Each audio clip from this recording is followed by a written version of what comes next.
Hello and welcome to this Content Mapping Masterclass. And thank you for taking out a little bit of time from your busy days to spend a little bit of time working on your business rather than in your business. Now, we're going to be talking about content and we're going to be mapping content.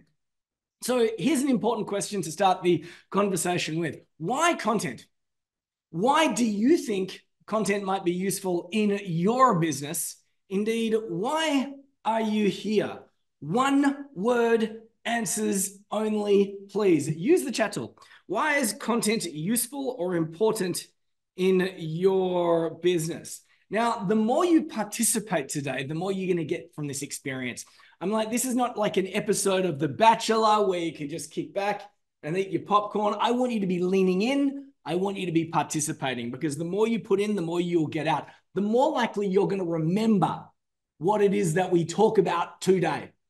And if you remember it, you're more likely to action some of the stuff that we talked about today. And if you action some of the stuff that we talked about today, you might just get an outcome, and that creates a little bit of momentum, and momentum creates more momentum. And that's how we grow our businesses. Plus, not only that, but I also have a participation bonus. This is one of several participation bonuses that I'm going to be tossing out today like confetti. This is my ultimate persuasion and influence checklist, where I run through 12 principles of persuasion and influence. And that is a participation bonus that you will get for simply leaving a comment today, right now, the same way that I can see. Let's have a look here. Susie said leads. Ellen said inform, educate, sell. She's got 3 words there. Mark said create customer conversions. I like the alliteration. Marty said authority. Marty, you just said that to me. You need to open up to everyone. Leave that comment for everyone rather than just hosts and panelists. Same with you, JP, that wrote awareness. Shah wrote automation. Brian wrote KLT. Interesting. Benjamin wrote simplify. Groovy. Hi, Groovy. Groovy wrote content is king. Welcome, Groovy. Dave wrote content attracts better leads, which leads to business growth. Dave, leave that comment for everyone. You've left that comment for hosts and panelists. Leave 1-word comments if you can, or you can leave a couple. Randy said sales. Linda said hi. Hi, Linda. That's awesome. Peter said credibility. I like that word. Lead magnets, pipeline, credibility, also said John. Keep them coming, because as I said, I have participation bonuses. All you need to do is participate. If you do not participate, no participation bonus for you. Cool? Rock and roll. While you're continuing to do that, if you haven't done so yet, just a bit of a shout out to our regular B2B Blazers and Momentum Clubbers. Welcome to this open day today, where we invite a bunch of people in, and we invite you to invite some of your friends and colleagues and employees in to join the call. Just a shout out to you guys and girls. This is indeed an open day. And if you're interested in what's coming up in the not too distant future, head to b2bschool.co/calendar. Importantly, today we're talking about content mapping, and it is indeed a content mapping masterclass. Don't forget that in about 2 weeks' time, we are going to be having one of our infamous accelerators, where we're going to meet online for 3 days in a row, and we're going to go deep into this particular stuff. If you are a B2B Blazer or a Momentum Clubber, you can get the recordings here or here on the b2bschool.co website or the b2b-.io website, so that you can revisit the materials later. Woohoo! All right. Linda said the right leads. Jane says demonstrate that you are an expert. Gemma wrote the word legacy. I love it. Garth said create leads. This is the way that I look at it. If I create content, content brings me authority. Generates authority. Authority helps you generate more leads. More leads helps you get more clients. More clients equals more money. That's right. Cha-ching. I know that it's kind of uncouth to talk about money, but I always like to bring things back to basics. This is why we are here. This is why we are producing content. We're producing content to build our authority. Our authority is going to help us generate leads. Leads is going to help us sign more clients. If we get more clients, we can grow our businesses effectively and hopefully scale them up. in predictable ways. Cool? I hope we're on the same page, which is why today's agenda is going to look a little bit like this. I'm going to be drilling down into 3 areas of content mapping. Number 1, authority and leads. We're going to deep dive into our predictable leads matrix. I'm going to mention concepts like a frictional HNB and the hero method, but today we're going to be drilling down into this one here, the predictable leads matrix, to help you get authority and leads. Number 2, more clients. If we want more clients, it helps if we have sales accelerators built into our business. And today we're going to be talking about the B2B product ecosystem. That's where we're going to be drilling down. And then there's that word, Gemma, legacy and scale. Legacy and scale, and I'm going to be talking about methodologies, authority and leads, more clients, legacy and scale, and that's where we're going to be focusing today. Back to you guys and gals. If one of those 3 things is the most important to you right now in the evolution of your business, I want you to call it out. Again, use the chat tool. If you're lazy, you can write 1, 2, or 3, but I do encourage you to write words like authority and leads, more clients, legacy, scale, any of these words, because it's going to reinforce the message in your head. Mark, you left that comment for hosts and panelists. If you use the drop down, everyone, you can leave that message for everyone, because if you can get all 3 of these things right, you might end up like Matt here. Wanted to say thanks. I'm sure you know how hard it is to get something like what I am doing off the ground, especially while trying to raise 3 kids and earn a living on the side. It's now been 6 weeks since I started, and I've scored a radio interview, secured 2 marketing partners, and 19 clients in 6 weeks. How did he do that? He did that by starting with this particular element here, which is where we are going to dive into in just a moment. Hey, it's cool to see your answers coming up on the screen right now. It's giving me an idea about what's important to you. Let's keep this conversation going. In your world, what do you think is the hardest thing about content marketing? What is the hardest thing about content creation? Once again, give me 1 or 2 words, and do not forget, I have participation bonuses.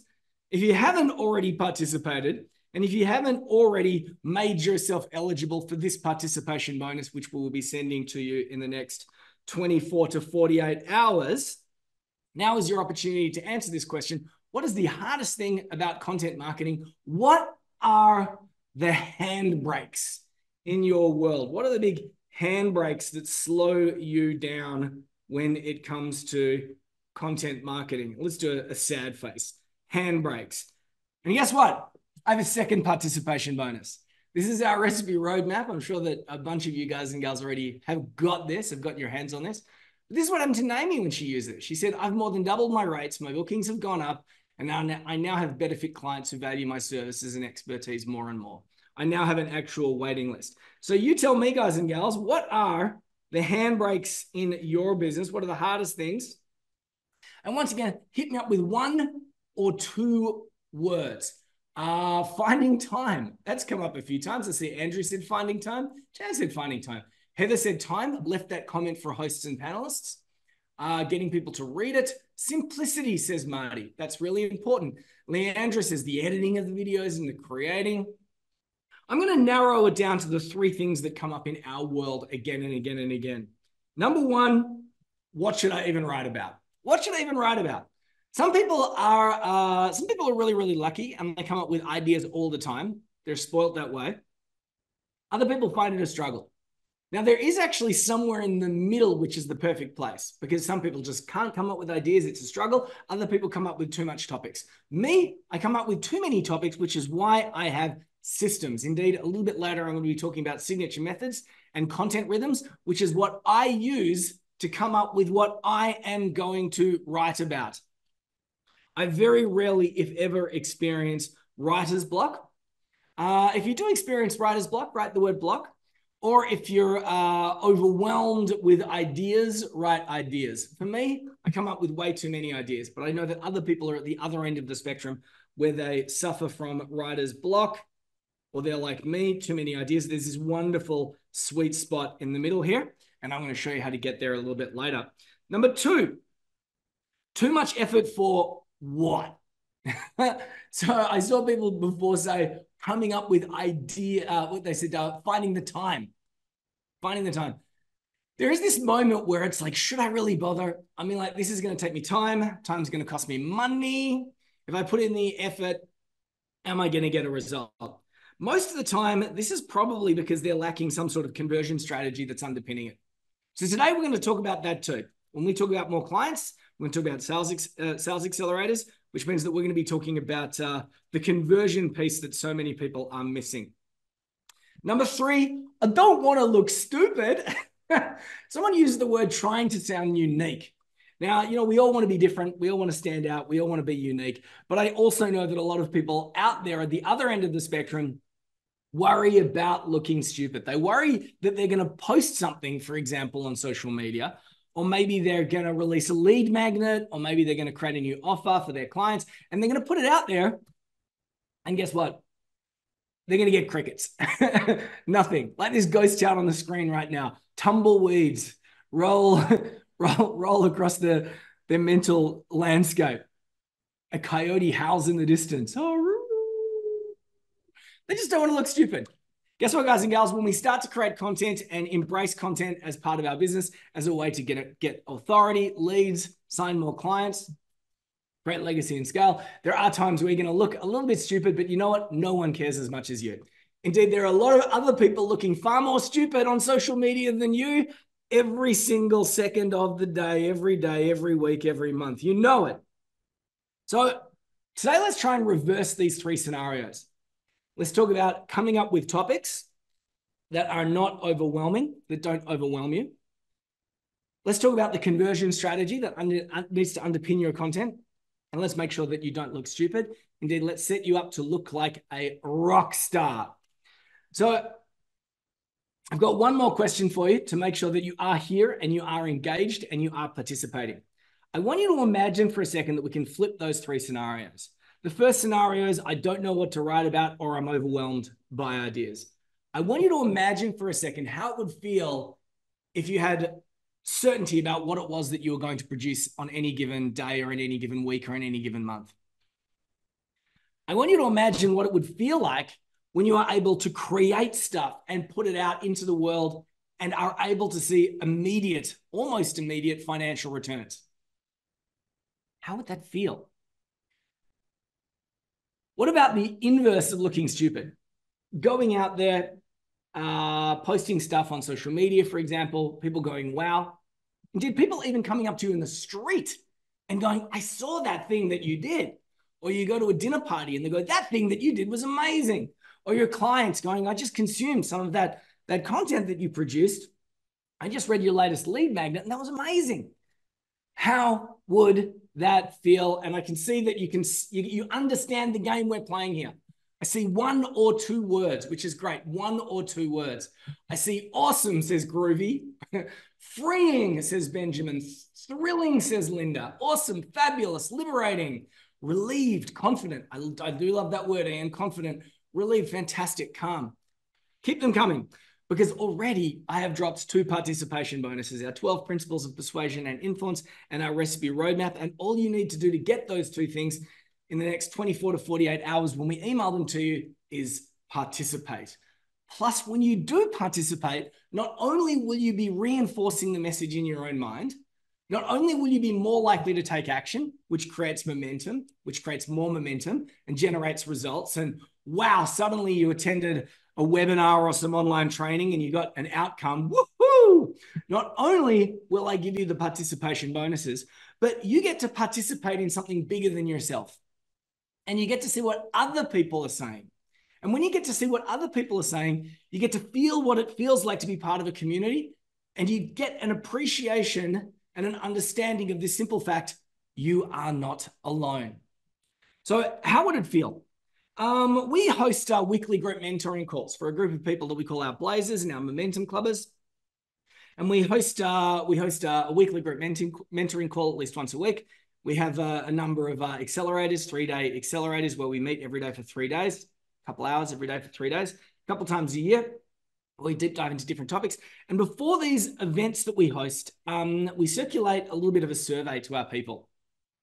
And we ask some questions. Have you had any epiphanies? Have you had any breakthroughs? What's holding you back? What's working? What's not working? Some other things like that. And earlier last year, one of our people, a woman called Louise, we said, what's working for you right now? And she said, I finally have decision clarity. And I read that and I went, wow, decision clarity. I think personally that one of the most important things that I can give you is decision clarity. And that is because most of us spend a lot of our time winging it. We don't have systems, we don't have processes. A lot of the people on this call are running businesses on their own. Are you running a business on your own? And sometimes we don't have sounding boards, we don't have other people that we can talk to, and we tend to muddle along, and that's how we get things done. We find our way forward either by hustle or accident, right? But it's so wonderful when we can have this thing called decision clarity. And that's when we wake up at the beginning of any given day or at the beginning of any given week or any given month and we go, I know what I need to do today. And that's my goal for you today, to give you a little bit more decision clarity. So anyway, who am I? What am I doing here? I know a little bit about you now. Thank you very much. I think it's also important that you know a little bit about me if you're brand new to our world. I mean, like, I could be some 20-something-year-old guy trying to sell $17 ebooks from my mother's basement. I'm clearly not that guy. I've got a couple more wrinkles and I got a couple more scars. Indeed, my face is covered with invisible scars from all the mistakes that I've made. I could be, I don't know, a 1990s sales trainer. Remember those dudes? They were mostly dudes with their shiny suits and the red power ties. With their great little sayings like look within to lock them in and all that wonderful stuff. I could be that guy. No, I'm not that guy either. I'm a real human being from the real world. And I started my first business around 20 years ago, which was a print magazine made of paper and ink. Remember those things? Print magazines made of paper and ink? And I launched that from the spare bedroom of my parents' home. And I grew that to be a market leader in my home country, Australia. I was named Best Small Publisher in Australia twice in my 20s, and it was a wild, wild ride. I learned a lot during that time. I learned how to do retail. That's called merchandising. I learned how to do subscription sales, direct marketing, which was the precursor to online marketing. And also I learned how to sell advertising packages, one of the hardest B2B products that anyone can ever sell. Because back in those days, you were largely selling hot air. But however, as a result of that, I learned a couple important things. And one of those important things was systems equal sanity. Systems equal sanity. You might want to write that down on a piece of paper or say it out loud. When we have systems, that's how we move forward. That's how we grow. Otherwise, we are running blind. We are winging it. Why am I so passionate? I'm passionate because of these people. These people, plus some others that I'll get to. This is my beautiful wife and my wonderful kids. And I don't know about you, but I personally started my own business when I did so that I would have control of my own future, so that I would be the master of my own destiny and I could take breaks when I wanted and I could go on holiday when I wanted and I could do whatever I want whenever I wanted. It didn't quite work out like that, as it often doesn't when we start businesses. We end up responsible for other people as well as ourselves, sometimes employees, and we don't necessarily have the freedom that we expected. However, that doesn't stop us from pursuing this thing called freedom, because obviously you can have more freedom running your own business than working for someone else, which is why I have this on the screen. Systems equals sanity, automation equals freedom. We are obsessed with systems. We are obsessed with automation, because systems equal sanity and automation equals freedom. Why am I so passionate? I'm passionate about these people and also these amazing people. Yes, these amazing people are people just like you. I'm talking about my Blazers, my Momentum Clubbers. I'm talking about the people that we work with privately as part of our world, where we host weekly group mentoring calls, regular accelerators. We have this wonderful sounding board app on the phone where people can get immediate feedback from each other really, really quickly, and they'll get something wonderful called clarity from the community. I mentioned it before, a lot of us are working on our own. Someone made a joke. Susan says, but are you in the basement? No, I'm actually in my palatial 140 square meters office. You can't see it. It does look like a basement though, with the brick wall. But however, I also work on my own, even though I've got staff and I've got business partners and I've got team and I've got a massive community and a big, large social reach on social media. I do work on my own because I decided about 5 years ago to move to a regional center, a small town. And I rented an office there, and that's where I work from, and that's the way I like it as an extrovert and introvert. But one thing that I did discover pretty quickly is that it's really hard to get clarity when you're doing things on your own. The best way to get clarity is through community, because the people that we spend the most time with, our family and friends, often just don't get what it is that we are trying to do. All right? Systems equals sanity. Automation equals freedom. Community equals clarity. Take a photo of the screen right now. Take out your smartphone. Do it right now. Or write these things on a piece of paper or say them out loud. We are obsessed with systems because systems equal sanity. Automation because automation equals freedom. And community because community equals clarity. People say that entrepreneurship is a lonely journey. It does not have to be. It's only lonely if you let it be that way. So let's get into this stuff. Authority plus leads, more clients, sales accelerators, legacy and scale. Now, what I think that you'll find interesting about today is that as we slide into the content, you might discover that some of this stuff is things that you might do initially to get to a point that we call 5-figure months. 5-figure months is when you're making 10K a month, 20K a month, 30K a month. You might not be making it consistently, but you are consistently going 10K, 20K, 10K, 30K, 10K, 20K, 10K, 10K, 10K. You're making 5-figure months. That's where most people begin. That's the first tier, the first layer. And you can get that just simply by applying these 3 things: predictable leads matrix, frictionless high no-brainer, and having a hero product. Step number 2, more client sales accelerators. If you want to lift your game and you want 6-figure months, you start to need to build systems into your business, such as our B2B product ecosystem, but also just underneath this, auto and inbuilt objection busters, consistent onboarding experiences, 6-figure months. Then as we move forward into the legacy and scale zone, we can be getting 6 or even 7-figure months, or indeed 6-figure MRR, or in some cases 7-figure MRR. MRR stands for monthly recurring revenue. And that sounds like a lofty goal, doesn't it? 7-figure monthly recurring revenue. That's $1 million a month. It's very lofty, well beyond a bunch of reality boxes on the call right now, but I'm going to give you an example of a business generating 7-figure months a little bit later. This is Kath on the screen right here. She says, I just had my best month ever, plus I signed my first international client. Borders have become meaningless. My potential client base has exploded thanks to your training. Now, I've chosen this one because Kath and I were on the call one day and I was teaching her an organic LinkedIn outreach strategy. She was following the steps on the call. We had a group of about 30 people on this particular call. And during the call, while we're doing it, she generated 2 leads and even booked a meeting with an inbound VIP, a very interested prospect. And she did that by following the strategies that we do here. So I've got a slightly personal question for you. And guess what? Yes, I do have another participation bonus. I want to hear from you. What is your next goal? Do you want 5-figure months? Do you want 6-figure months? Or do you want 6-figure MRR and beyond? 1, 2, 3, 6, 5-figure, 6-figure, 7-figure years, 6-figure months, if that's what you want. Please participate to the best of your abilities. Someone wrote 5. Yeah, okay, cool. And when you look at these ones here, it's funny. I wrote 1, 2, 3, and then I said, right when you write. So I've got a combination of 1, 2, 3, 5, 6, 7. I could have done that better. But the main reason why I wanted you to do it is because I wanted you to become self-aware. We've arrived here to talk about content mapping, and content can be super fun. It can be really rewarding.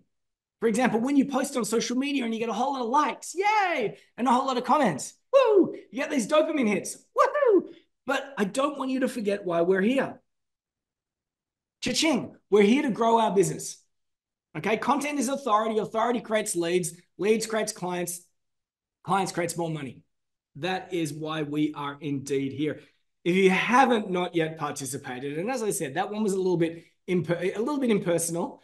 Sorry, a little bit personal, because I'm asking you to reveal where your business is at to a bunch of strangers online that don't really care about you anyway.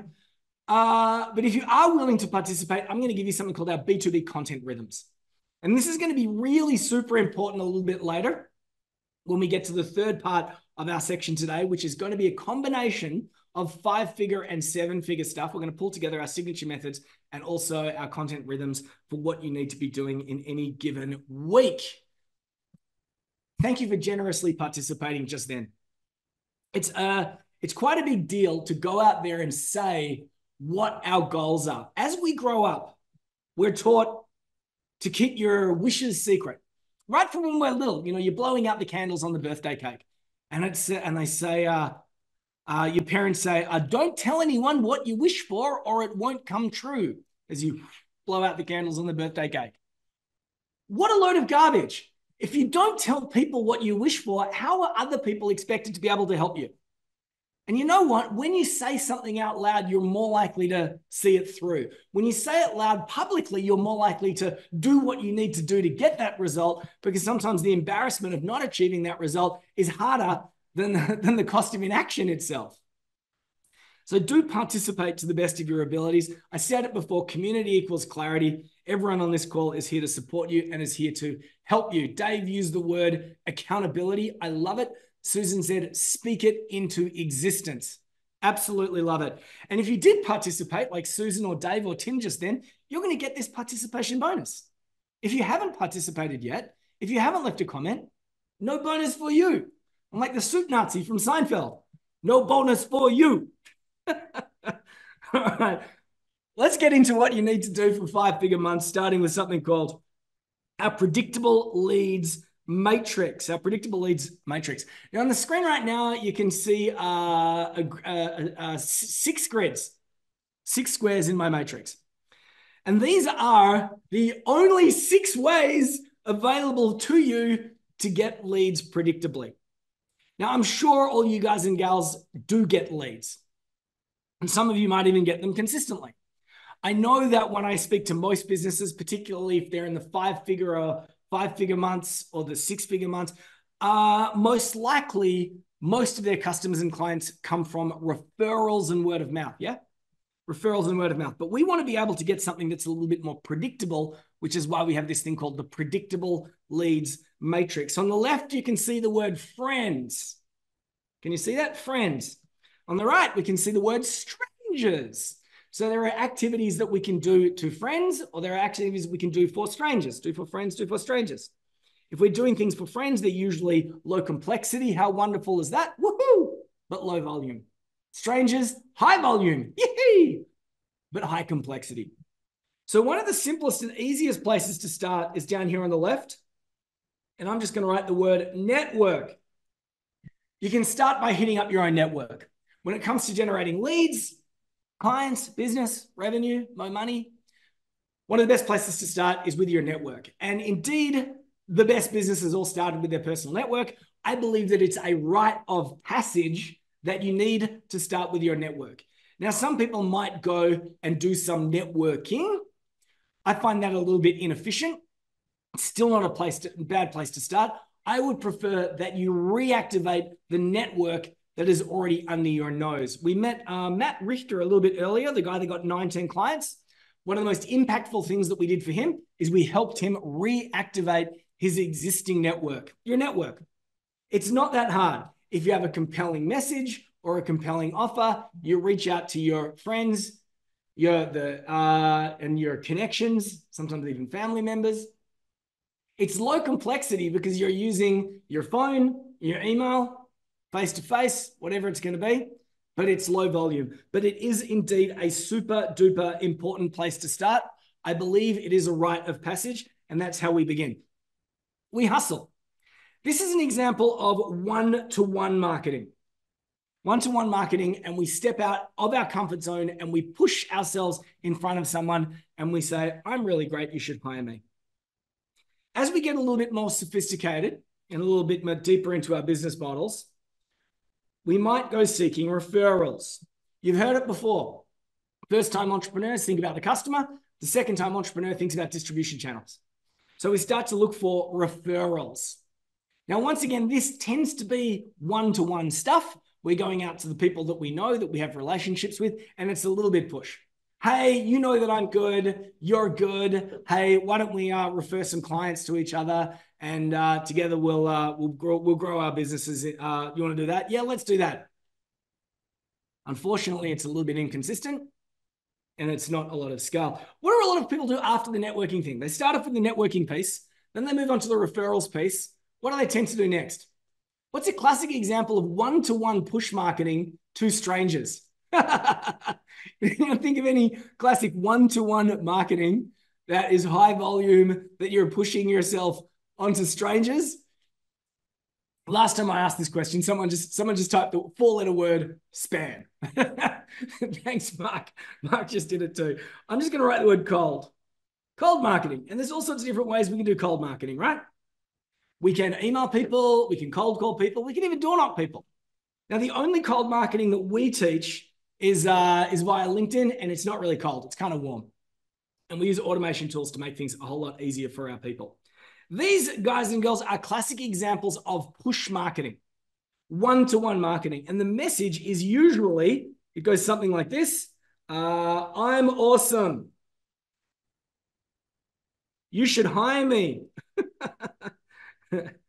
And by the way, today we're talking about content. And I can tell you, most people, when they start to produce content for the first time, it's all, I'm awesome, you should hire me. Cold emails, I'm awesome, you should hire me. Reaching out to your network, I'm awesome, you should hire me. Referrals, hey, you're awesome, I'm awesome. We should push our clients on each other because you're awesome and I'm awesome and they should hire us both. I'm awesome, hire me. That's called push marketing. Now at the top, we have pull marketing.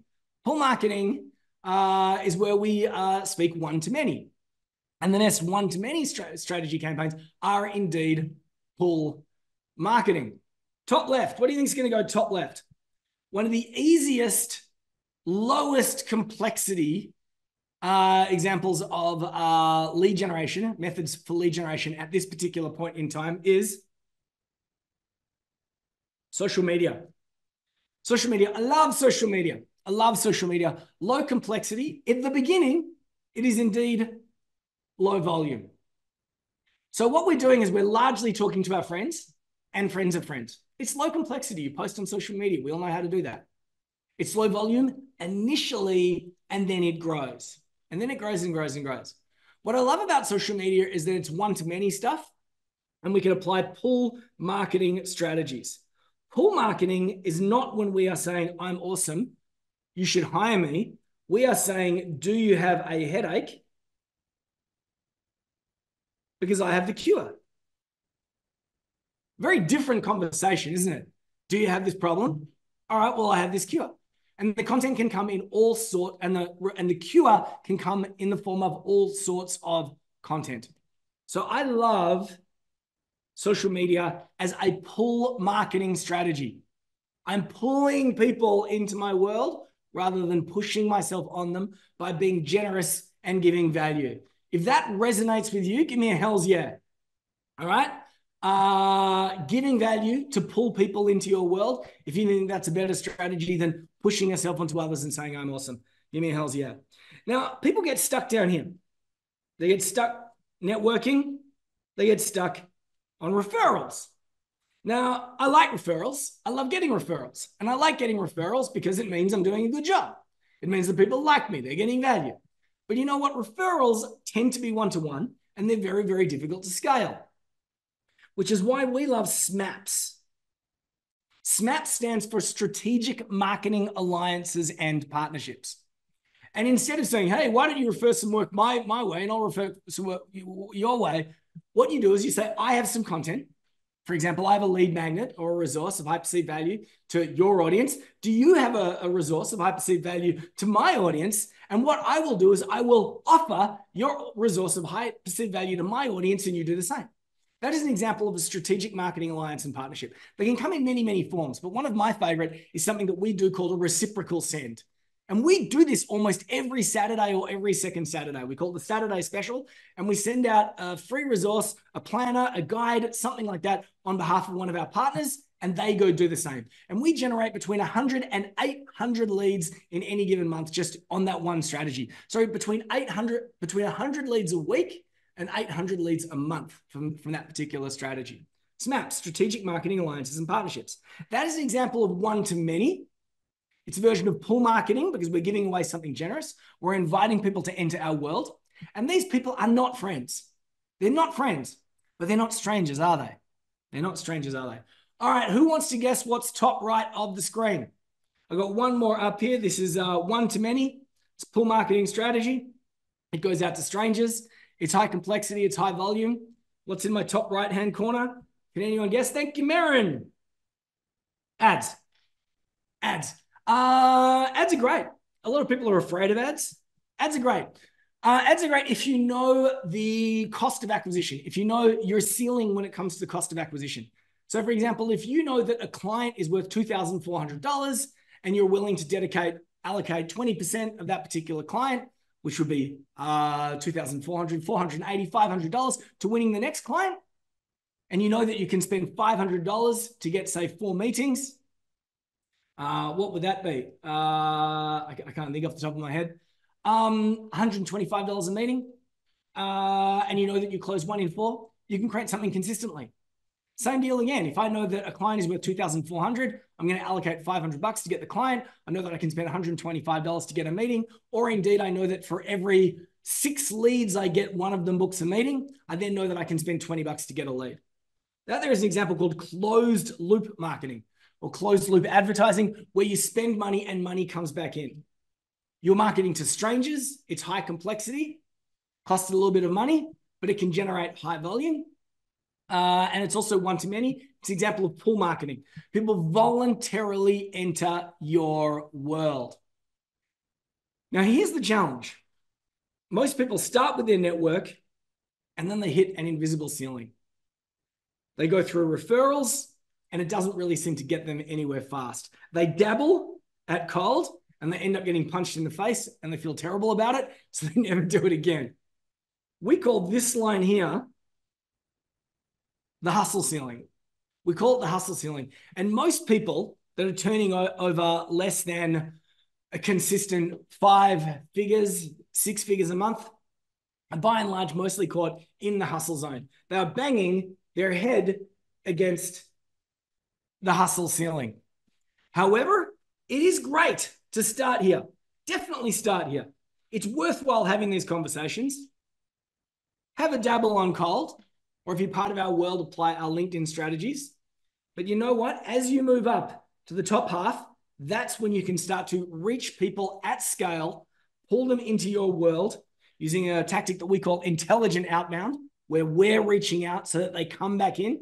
And that's how you step out of the hustle zone. So those are 6 different ways to generate leads. I'm going to ask you right now, in your business, what do you believe would be the most important 2 for generating impact? Now, you can write words like the words you can see on the screen, or indeed I might give you some numbers to work with. I've got a black pen here.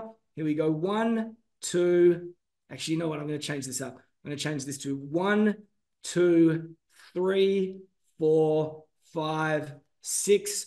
What would be the most important 2 in your world? What would be the most important 2? Let me know. Because what you're doing is you're telling yourself where you should be focusing on. Who's this? John Wycard. Who was the other John? Actually, the 19 clients guy's called Matt Richter. I got his name wrong earlier. His name is Matt Richter, and this is John Wycard. John says, I got 73 leads via LinkedIn, 12 meetings booked, 2 sales of my core product, and I have 2 more decisions pending. I did that in 2 weeks. Now, how did he do that in 2 weeks? He did that in 2 weeks, applying a combination of these 2 here: network reactivation and social media and content rhythms. when we start to do this stuff and we're talking about content and we're talking about getting content out there for the purposes of building authority so that we can get leads, so we can get clients, so we can make more money. I said it before, systems equal sanity. There tend to be these consistent themes. So for example, if you want to get John here, he got 73 leads, 12 meetings booked, 2 sales of his core product, and I have 2 more decisions pending. I did that in 2 weeks. If you, for example, wanted 1 new client per week, so that would be 4 clients per month, right? 4 clients per month. You would need to book, say, 16 meetings, so you could close 1 in 4. And to get those 16 meetings, I'm talking about cold leads, you'd probably need somewhere around 100 leads. So John got 73 leads, and from that, he got 12 meetings booked. Pretty consistent. We see these numbers stack up again and again and again. From those 12 meetings booked, he got 2 sales of his core product, and he has 2 more decisions pending. So by the end of that particular month, he may have got 100 leads, 16 meetings booked, closes 1 in 4 clients. We see that again and again. So a moment ago, I said, what are the 2 most important things for you to do? And I've got a 3 and a 4 and a 5 and a 6, all these different ones here. The main message for you is obviously the first part of the puzzle is to go, okay, where should I need to be focusing my time on? The second thing is that it's about prioritization. There are things that we could be doing and should be doing more of. There are things that we should be doing better, and then there are brand new things. Now, when I said what should you be focusing on, 1 and 2, most people will have come up with something that they're doing and something brand new. That's the way our brains work. So I'm just going to put this in perspective for you. The most important thing that you can do is look at one of the things that you're doing and do more of it. So for example, unlocking the network underneath your nose sounds really boring. We're reaching out to our networks and we're reminding them that we exist. But most people I know in the B2B space, self-employed knowledge professionals, consultants, agency owners, they might only do this once a year. Like at Christmas time. You know, towards the end of the year, they do a little bit of mop up towards the end of the year, and they reach out to the people in their network and they try and connect them again. They reactivate again once a year. Reactivation is something that you could be doing once a month, right? More. Reactivation is something you can do times 12, right? Boom, times 12. You might say, I'm going to do social media. That's what I've been doing right now because I'm posting twice a week, 3 times a week. Post 5 times a week. Do it more. That is the easiest way to start getting leads. Most of us just don't do the things that we need to do enough. Then we can look at those things and go, how can we do it better? And that's why you're here. You're going, I'm already doing a little bit of content. I could probably do it better. James has just introduced this idea of reactivation. He wants me to do it 12 times a year. I need to be doing that more. But last time I did, I didn't get much of a response. Maybe I need to be doing it better, right? Plus. I need to be doing it better. And then, only then, should we go, what's the new shiny thing that I should be focusing on? Because when I ran through my big matrix here, you looked at it and you went, yeah, I definitely want to be doing that. And I definitely want to be doing that. I brought up the idea of ads, which is the lowest touch, although it's the highest complexity. It's the lowest touch. And you go, yeah, that's consistent. I want that. Let's do that. But you know what? You got to start with the things that you're already doing first, that are already working. Do more of them, make them better, and then move on to the next thing. Does that change anything that you just wrote a second ago? I hope it does, because we're constantly chasing shiny new things when often we just need to be doing more of the stuff that we're already doing, or we need to be doing it better. Woohoo! Alrighty. Oh, what's this? I have another participation bonus. All right, so this here is for our 45-minute mark. I've scheduled 2 hours for us today. The formal piece of the puzzle is going to go for about 90 minutes, but do try and stay for the full 2 hours. But we have reached the halfway mark for the formal bit, the 45 minutes. And I got a simple question for you. Are you having fun? Are you having fun? Are you getting value? Are you having a good time? Has this been useful so far? I want to know. I want to wake you up and you can wake me up too. And if you're willing and able to participate, I'm going to give you this thing called 24 lead generation tactics. The key word here is tactics. All these are is tactics and they change. And some of them are really dumb stuff. Like, I don't know, put your lead magnet in your email signature. Invite people to forward your email newsletter. Duh. Right? These are all tactics. These are all tactics. And in this particular document, I've got 24 lead generation tactics. And the reason why I've got that is that there are things that we should be doing more of, and there are things that we should be doing better. Cool? Rock and roll. Thank you for your enthusiasm, Tim, and everybody else. All right. Authority and leads. Now, that is the predictable leads matrix.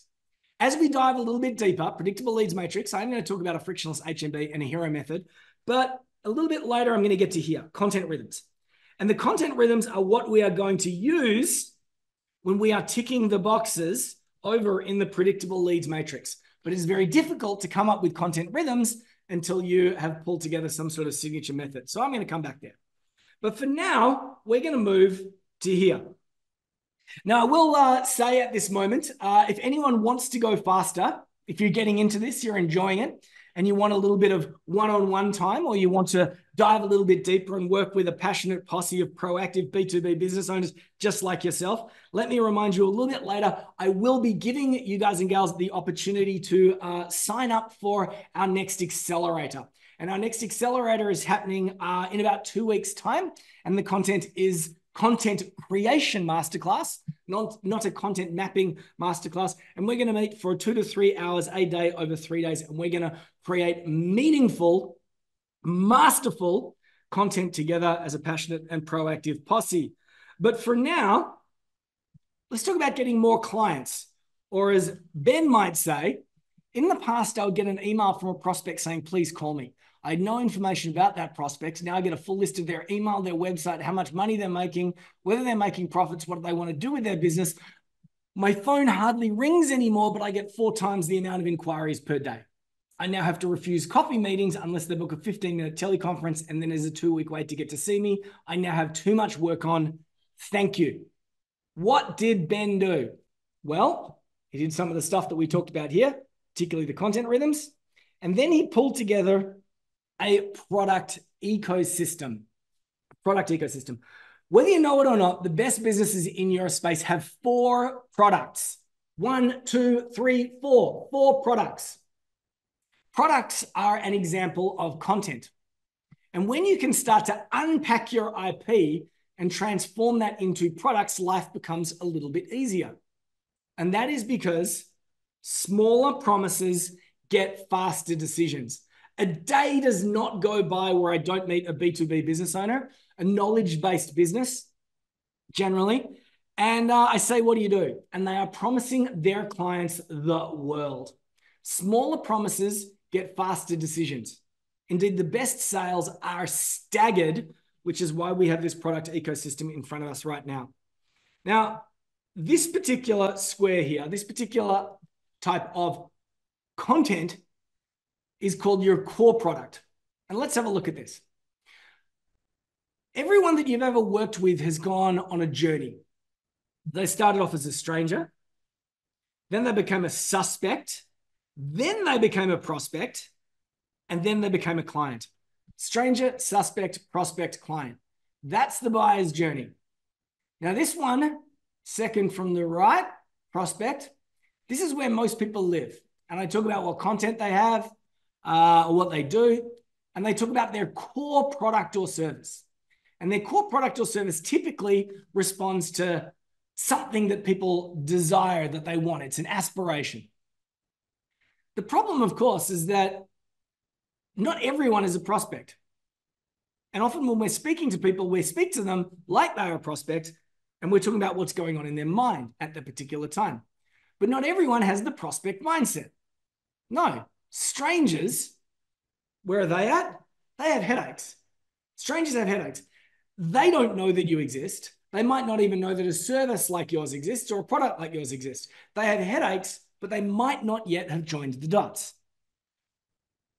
A suspect is someone who's entered your world, but of course they are suspicious.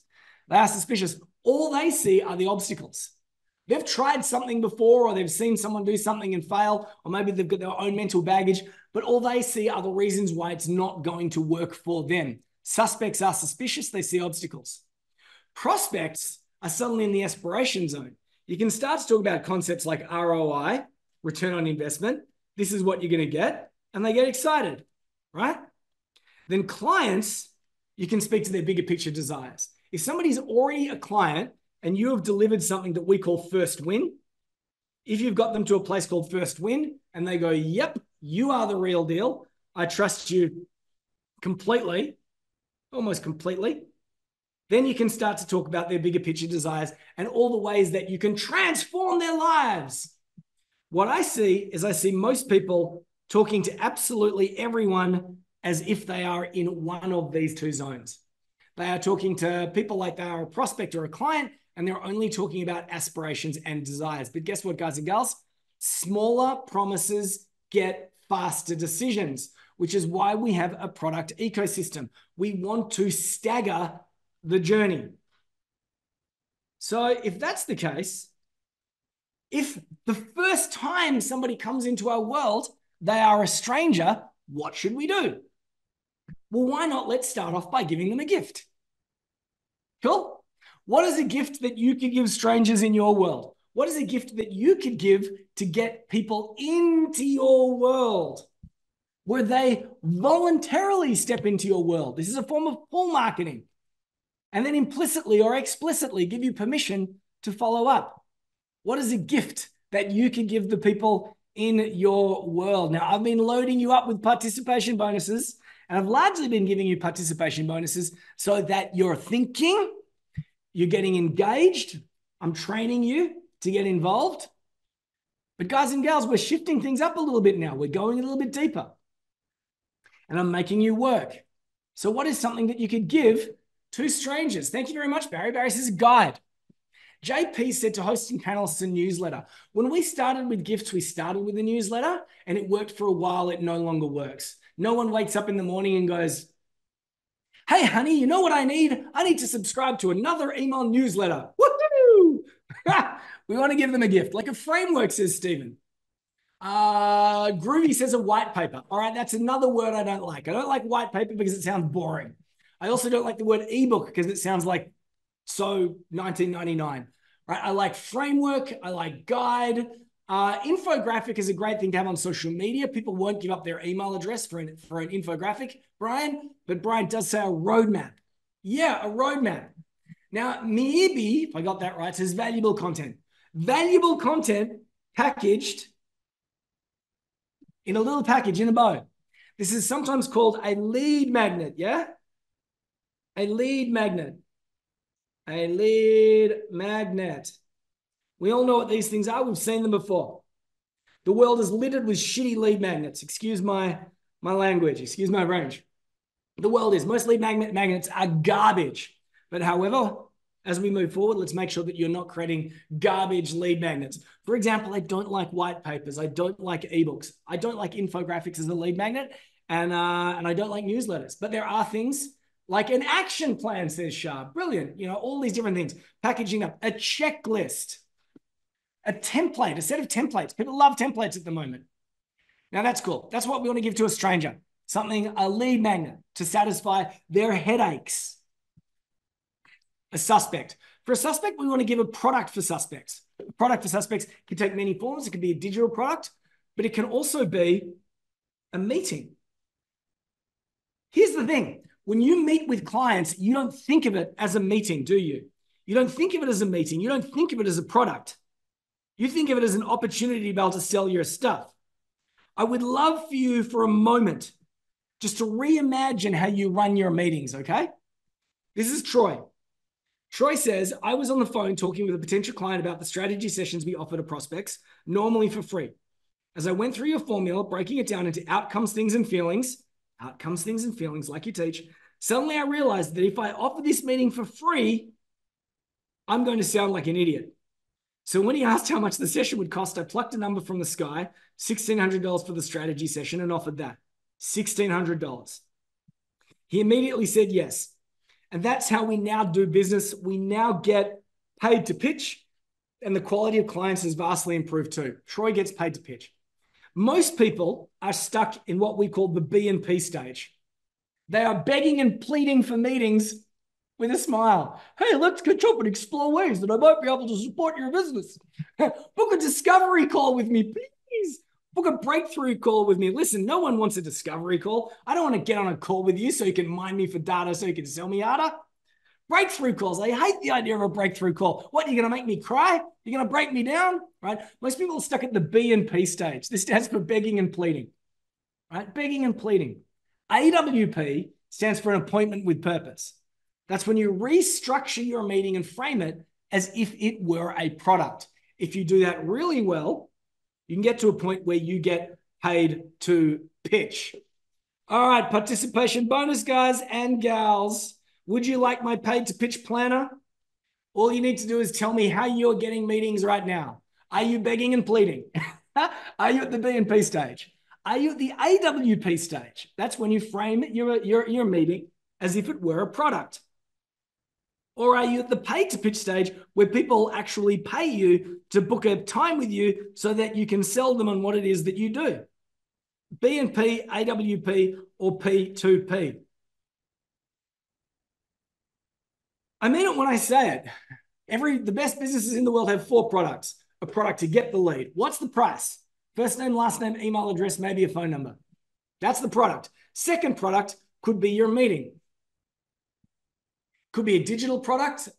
Somebody a little bit earlier said it was could be a webinar. Could be a webinar like this, where the cost is a little bit of time.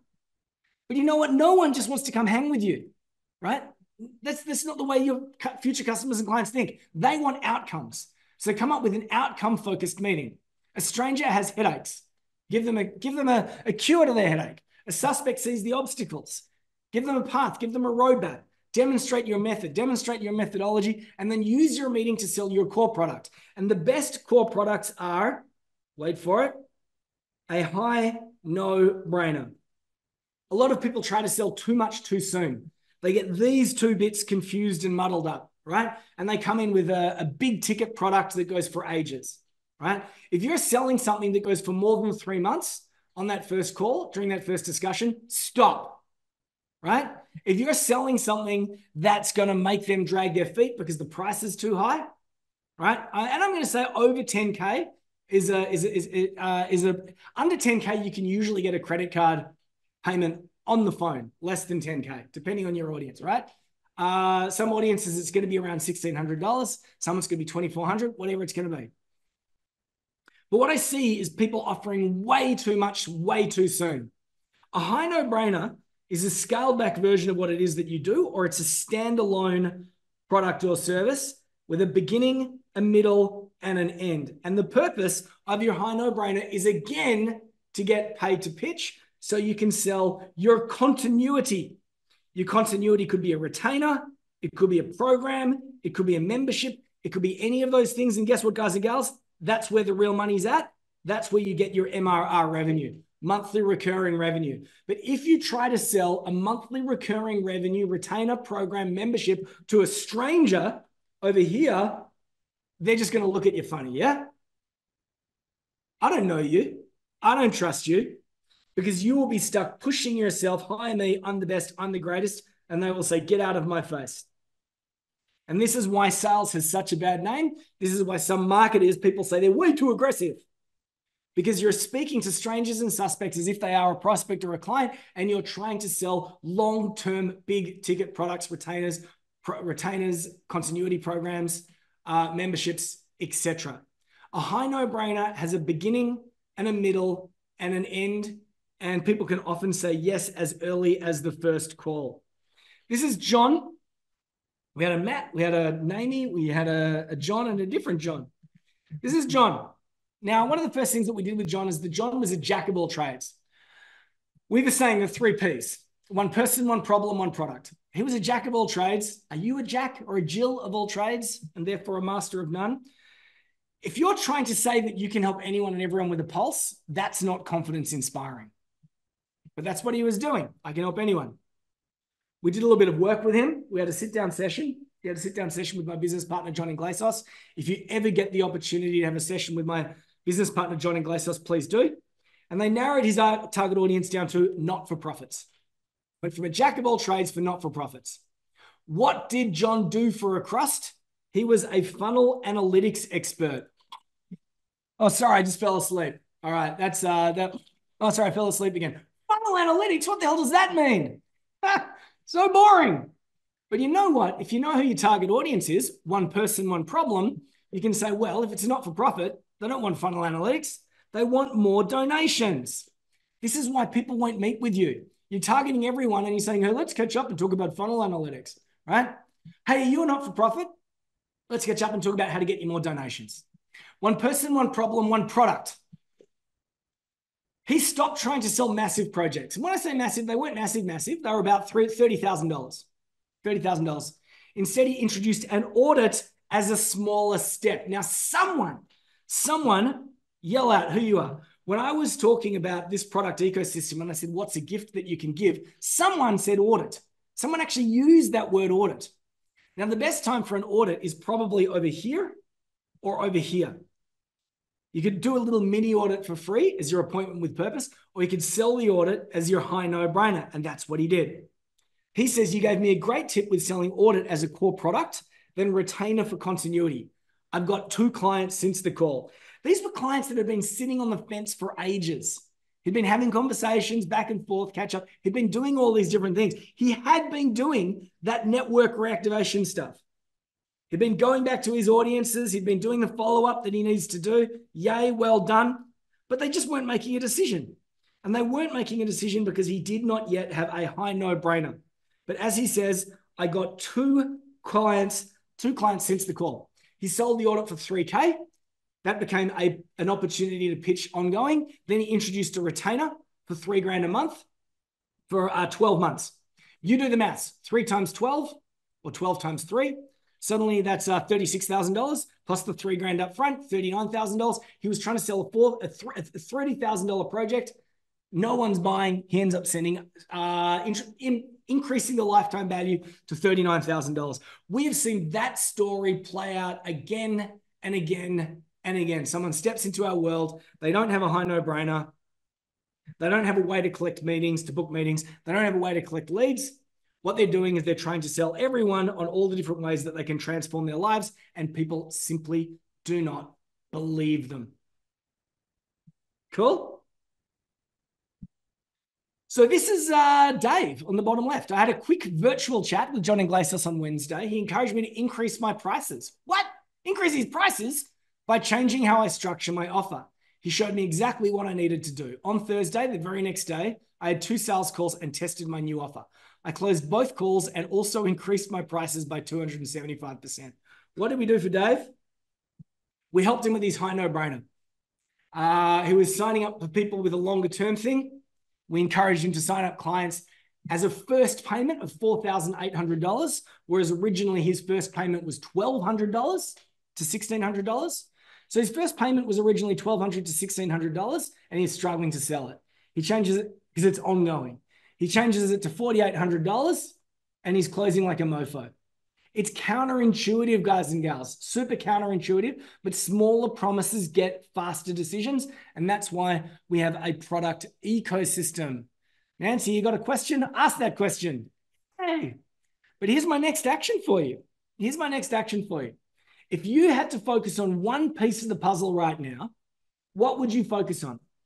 Producing a gift, reinventing your meeting, reimagining your high no-brainer, or assembling a broader continuity product. Choose one, A, B, C, or D. P4S stands for product for suspects, and AWP stands for an appointment with purpose. Yes, I do love my acronyms. I'm sorry. I'm sure there's a special place in hell for people that create so many acronyms like me. I shouldn't say that. I hate that expression.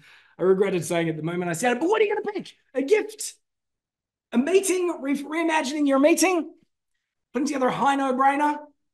So we can have a lead magnet. We can have a meeting, AWP, a high no-brainer. We'd have a continuity. Where do you need to focus on right now? A, B, C, or D? It's a real mix. And it's really interesting to see your answers. This is great. What is this? Don't tell me. It's another participation bonus. I don't know what I've written up here, but it's the ultimate objection buster.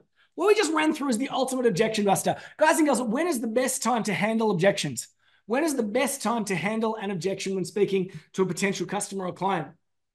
The best time to handle an objection is before the objection comes up. That's the best time to do it, which is why if we have a gift and then we have a meeting, then we get to the core, we're handling all the objections that we deal with as we go, and we're doing that through the creation of content. So right now, some of you might be thinking, okay, this is cool. You know what? I'm going to focus on reactivating my audience, maybe doing a bit of social media. You might be going, you know what? I'm going to do paid ads. If you're going to do paid ads, what do you need to do paid ads? You're going to need some sort of gift, yeah? To do paid ads, you're going to need some sort of gift. Indeed, if you want to do social media, you're probably going to need some sort of gift.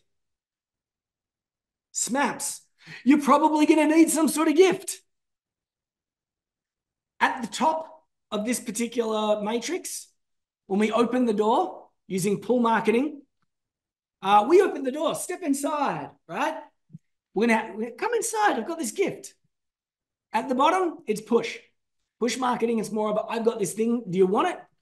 And you know what? Down the bottom here, you can get away with focusing on AWP, AWP, AWP, the meeting, or indeed even going straight to the high no-brainer, depending on how well you know them, particularly this one here with reactivation. Rock and roll. All right, participation bonus. Guys and gals, if you haven't participated yet, time is running out. Time is running out because we're on the third and most important piece of the puzzle. Legacy and scale. Because within here, we want to help you define something called your signature method. This is Stephen. He just said, just a quick note to say my business this year has lifted about 70%, which is worth over $1 million. Let me take off my hat. $1 million. Da, da, da, at least. I'm kind of freaking out because I can't keep up with the demand. I only implemented a few strategies, but they've worked too well. Thanks. All right. We started off by talking about 5-figure months. I'm going to come back to that, particularly with our content rhythms. Then we talk about 6-figure months. It's really difficult to get to a 6-figure month unless you have some sort of ecosystem like this, because you end up just doing everything yourself. You end up getting the leads yourself, booking the meeting yourself, trying to convince them to do the continuity. Everything takes ages and time. It's really, really difficult. But what about 6-figure monthly recurring revenue? That's 100 grand a month. What about 7-figure monthly recurring revenue? Is that even possible? I am going to push your reality boxes a little bit. How much for an hour of your time? How much is an hour of your time? You don't need to tell me. But in your mind right now, you might be thinking, how much is an hour of your time? My business partner, John Iglesias, he had a phone call last Friday morning, I think. And he had a phone call last Friday morning, and he had a guy. And at the end of the call, the guy said, yeah, I really like everything that you're saying, but I'd like to hire you as a sounding board. I'd like to pay you $200 per hour for a monthly sounding board. And I just want an hour of your time a month, and I'm willing to pay you $200 for that hour. Should John have taken the gig? Did John take the gig? $200 an hour. Give me a yes or a no. And if you're feeling particularly bold, you can give me a reason for your answer.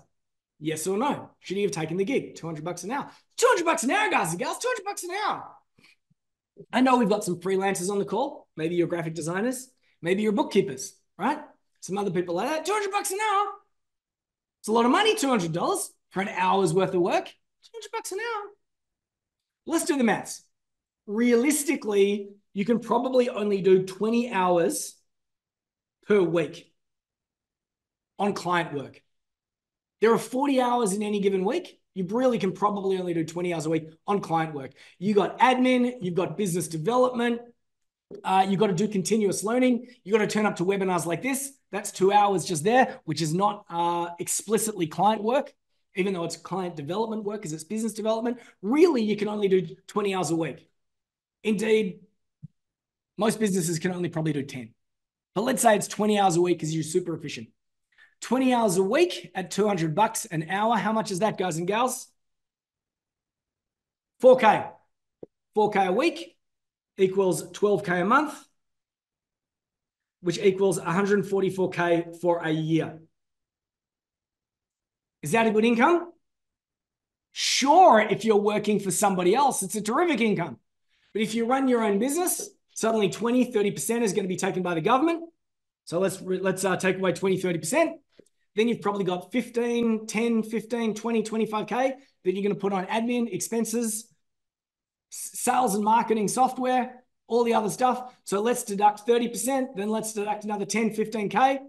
We're suddenly at around, I don't know, 75K to 85K a year. 75K to 85K a year. Once again, a respectable salary. But business is about risk and reward. We do what we do because we want something bigger. And for every single one of us, it's different. And when we go into it and we carve out this little world for ourselves and decide to become the masters of our destiny, we are taking big risks, right? By going out and doing it on our own. And I believe that to go out and take massive risks to aim for 75K to 85K a year is just not worth it. So should John have taken the work? Absolutely not. The other main reason why John should have not taken the work, and maybe write this down. Could someone write this down in the chat for me? Don't sell hours, sell outcomes. Someone write that out in the chat for me. Don't sell hours, sell outcomes. And that is because John or I can spend a morning in somebody's business and add tens of thousands of dollars to their top line or their bottom line. This guy here, Stephen Burns, 1 million. This guy here, that session with John added about $250,000 to his business. This one here, suddenly he's got an extra 2 clients worth 40K each. That's $80,000 that he's done. And as I go down further down the line, Ben here now barely works in his business. He's got people doing everything for him. But even if I go right back down to the beginning where I introduced someone like, where was he? Right at the beginning. It was Matt Richter with his 19 clients. He had not yet started the business. He had not yet started the business. And he had 19 clients in 6 weeks. How much is that worth? We don't sell by the hour. We sell outcomes, and you should too. Who's the guy on the left? Because I really want to break your reality boxes. Who's the guy on the left? Says his name. Big Tony. Big Tony says, success leaves clues. Go figure out what someone who is successful did and model it, improve it, but learn their steps. They have knowledge. Absolutely, Tony. You're a smart guy. All right. How much is it for an hour with Big Tony? How much is it for an hour with Big Tony? Anyone have a guess how much it costs to have an hour with Tony Robbins, Anthony Robbins? Anyone have a guess? Throw down a number. All right. Look at them some big numbers. All right. Tony Robbins has a program. Tony Robbins has a program, and the biggest program that you can do with Tony Robbins, I have been told, I'm not a member of this program, is $1 million per year. PA, per annum. $1 million.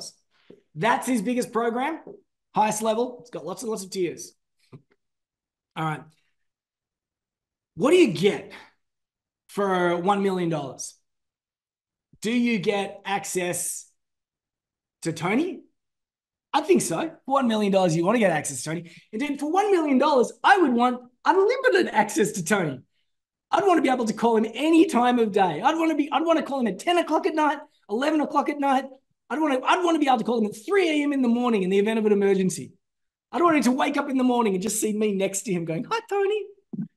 That's the type of access that I would want for $1 million. So what you get. If you got the $1 million plan with Tony, $1 million plan with Tony, you'll get access to all his conferences, all these events, all these offsites, all the other stuff that you get, all these things. There's lots of wonderful reasons for being part of Tony Robbins' world. And you will also get 8 sessions per year with Tony, 8 sessions. And each of those sessions is 30 minutes. That therefore means 4 hours. Now, I'm super surprised that some of you guys got this. You get 4 hours with Tony for $1 million. So virtual round of applause to Susan, who said $250,000. Mark said 50K. Stephen said 50K. Dave said 150K. Ian said 100K. So did Marin. Maybe said 1 million per year. Winner, winner, chicken dinner for Susan. Does that not blow your mind that there are people out there that can get paid $250,000 for an hour of their time?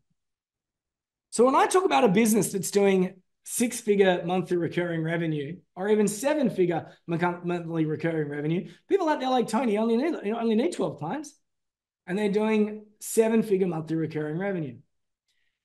I set these big, lofty goals. Some of you guys want to get to here, and that's great. Some of you guys are already there and want to get to here, and some of you guys and gals are here and want to get to here, and that is absolutely wonderful. But to do that, you're going to need something super duper important. Most of us, when we start selling our knowledge and expertise, we start by offering bespoke services. We deliver bespoke genius, right? That's what we do. Well, what will I get from you, James? Well, I'll tell you what, we'll have a session together and I'll listen to everything that you say, and then I'll pull together a plan for you. And as we work together, we're going to identify different problems that you have, and I'm slowly going to fix your problems. Doesn't sound very reassuring, does it? Right? Bespoke genius. That's what we sell. Bespoke services, bespoke genius. I do something different for everyone. Well, what would you do for me? Well, it depends. It depends. Let's have a meeting. Let's talk about what it is that you do. And then we'll come up with an arrangement, and that's how much we'll come up with something fair. Oh my goodness, it is just so. When I hear people talk like that, I want to run 1,000 miles because I think you don't know how to run a business. We start off as bespoke geniuses. But you know what we need? We need to be able to bottle our geniuses. Bespoke services to bottled services. And to do that, we need methods or methodologies. This is big picture that helps us create the product ecosystem, that helps us create the content that we need when we're going to use our B2B predictive leads, predictable leads matrix. All the great people out there have a methodology. Tony Robbins has a methodology. When he gets on the phone and speaks with a client, he doesn't have to be a genius every time. He hears what they say, and then he recommends some steps for his methodology. You know what? And then Tony has trainers that do the Tony Robbins method, and then they roll out the methodologies. And when it comes to the sales calls, he doesn't do the sales calls. He doesn't have to. Someone else does the sales calls because all they do is they talk about the methodologies. So I'm going to give you a really, really simple method for coming up with a methodology. Take a photo of the screen right now. This is a very abbreviated version of something called the Genius Model that was pioneered by a guy called Simon Bowen. Simon Bowen is a very unassuming West Australian guy who in his own way is a genius. And he helps people sell using images and diagrams. And he created something that I believe is called the Genius Model. And this is a very scaled back version. I didn't know that this was something that he had started and pioneered when I started to talk about it, because I'd seen other people do variations, and that's the way that we learn. Success leaves clues. Go figure out what someone who was successful did and model it. That's what I'd done when I came up with my own B2B signature method mapping formula. All right. Step number 1, who is your target audience? Write down who is your target audience. Once you have target audience clarity, and it's not business owners, that's too broad. It's not SMBs or SMEs, that's too broad. It's not busy business owners.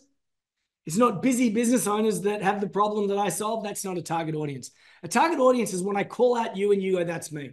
So I say, hey, Barry. And Barry looks up. Hey, John. Hey, Karen. Hey, Kerry. Hey, Lauren.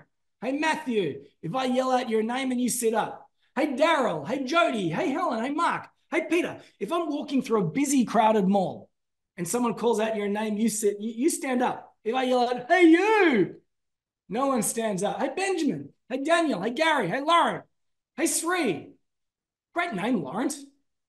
Tony, Nico, Matthew, Marabou, Jane, Christian, Caroline, Beck, Anderson, Aiden. If I call out your name, you go, huh? So important to have a target audience. One person, one problem, one product. We call that the 3Ps. One person, one problem, one product. If you have target audience clarity, you can call them out and then you can name their problem. Are you a consultant and you're struggling to distill your ideas into a method? I have the genius model. One person, one problem, one product, right? So what I tend to do is I start with 3 big headaches. So in this particular thing here, I could go, let's look at today's topic. I think about my target audience, you guys and gals, and I go, no consistent leads. Why is it not running? No consistent leads. No consistency when it comes with leads. Sucks to have no leads. I can write down no authority.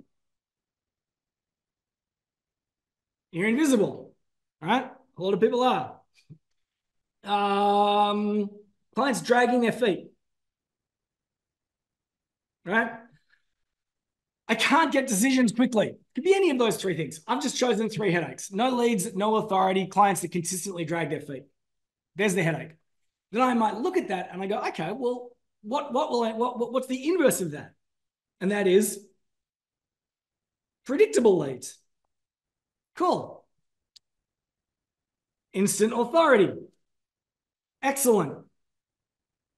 Faster decisions. Already I've begun to pull together my genius model. I know what people don't want, therefore I know what they do want. I'm not focusing on what it is that I do. That comes later. Then I go, okay, well, if they want predictable leads, what will they need to do to get predictable leads? Well, one, they need to understand that there are only 6 ways to get leads. They're going to need some sort of lead magnet, and they're probably going to need some sort of content rhythms framework. 3 things. What are they going to need to do for instant authority? They're probably going to need to choose a social media channel. They're going to embrace what we call our consistent impact activities, where they are posting regularly. And what else do they need? Instant authority. I'm going to add SMAPs. Leverage the authority of other people. I'm making this up as I go along. All right, dragging their feet. If you want faster decisions, product ecosystem for sure. Don't beg and plead. Invite people to book a meeting and use our fuse method to sell a high no-brainer. Faster decisions. When you get all these 3 things right, you, let me think, you become the prize. Be the prize. Or to actually use one that we do use, I could say, hey, is this you? You're struggling to get leads consistently. Your profile's almost non-existent. And when it comes to signing clients, you drag your feet. They're constantly dragging their feet. It takes ages to get a yes, and sometimes they even ghost you. You are hitting something that we call the hustle ceiling. But however, if you would like predictable leads, instant authority, and faster decisions, here is a methodology that we're going to go through. We're going to go through this together, then this together, then this together. And when we get those things right, we can help you bust through the hustle ceiling. Does that sound good? That there is a signature method, mapping formula. Once again, take a photo of the screen. Out of everything that I've talked about today, this is probably one of the most powerful exercises that you can do. And then in the not too distant future, I'm going to be sitting down with a small number of people and we're going to do it together. Cool? And when you do this, there are unintended consequences. There are unintended consequences. Like Greg here. He says, if you had tried to tell me that I could sell a PDF for $300 before we started working together, I wouldn't have believed you.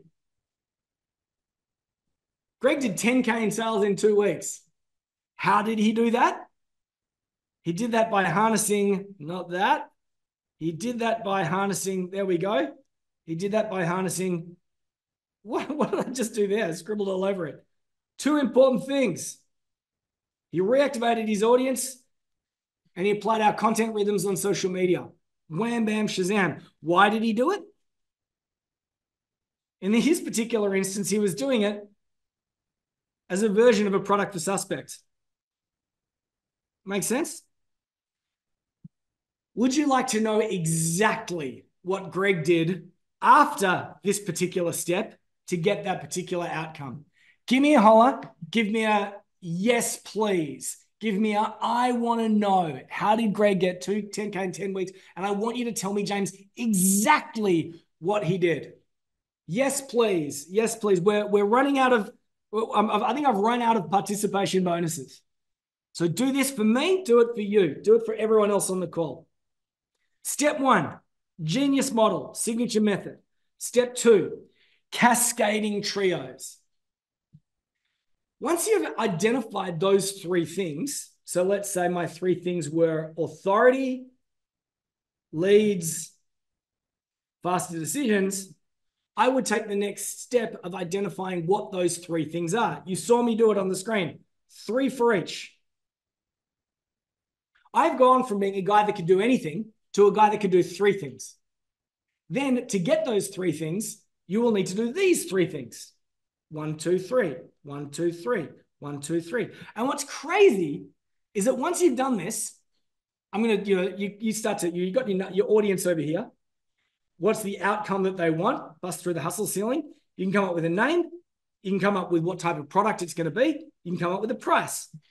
What's really cool about this is that if you break down the 3 things, 1, 2, 3, then you break down the 3 things that you need to do to get those 3 things, you can do it again. Indeed, this can become a product.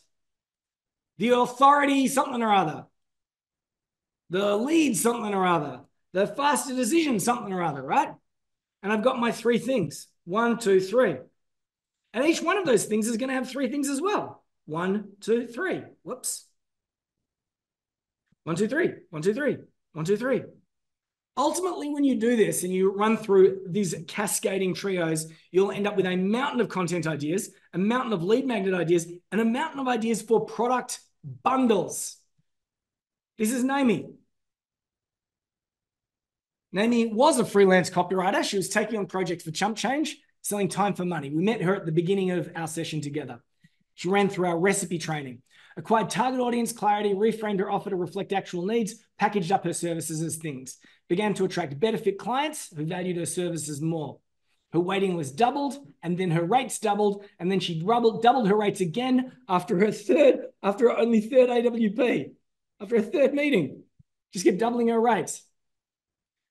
But the unintended consequence for Naomi was that she went through the cascading trios and ended up creating bundles of content that she could indeed sell. She went from being a bespoke genius to someone that was able to bottle their genius. All right, let's bring this back to the beginning. Content rhythms.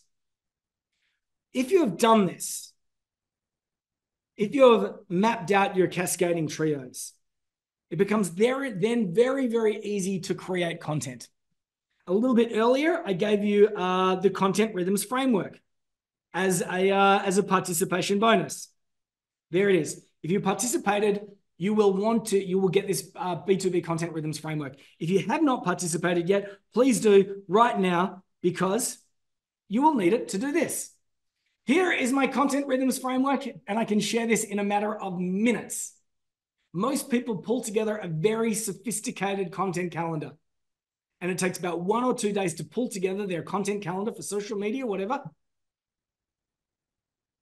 And they go, wow, that feels good. I now have a content calendar. I don't need to be creative.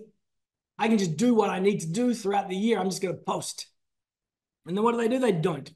Me, I don't have a content calendar because I don't think they're sustainable. I have content rhythms. So I start with a theme. And I'll tell you what, if you've gone through the signature method, you've got your themes. So my first theme might be authority. Second theme might be leads. Third theme might be decisions, as I said before. But you know what? I got 39. I got 39 because I went 1 is the big one, bust through the hustle ceiling. Then 2, 3, 4, 5, 6, 7, 8, 9, 10, 11, 12, 13. And then 3 for each of them adds up to about 39, 40.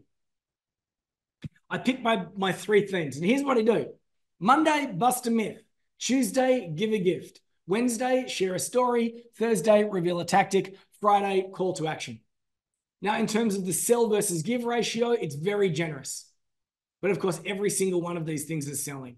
Authority, bust a myth. What gives you authority? I'll tell you what doesn't give you authority, shiny suit. Once upon a time, people used to use a shiny suit to give them authority. Now what gives them authority? Valuable content. All right? That's a myth. I thought that the letters after my name brought me authority. I have a B-A-L-L-B. Did you know that? No, you didn't know that. Why would I bother tell you? It doesn't mean anything. But you know what? I just busted a myth. Tuesday, give a gift. Who wants my content rhythms framework? Wednesday, share a story. This is Naomi.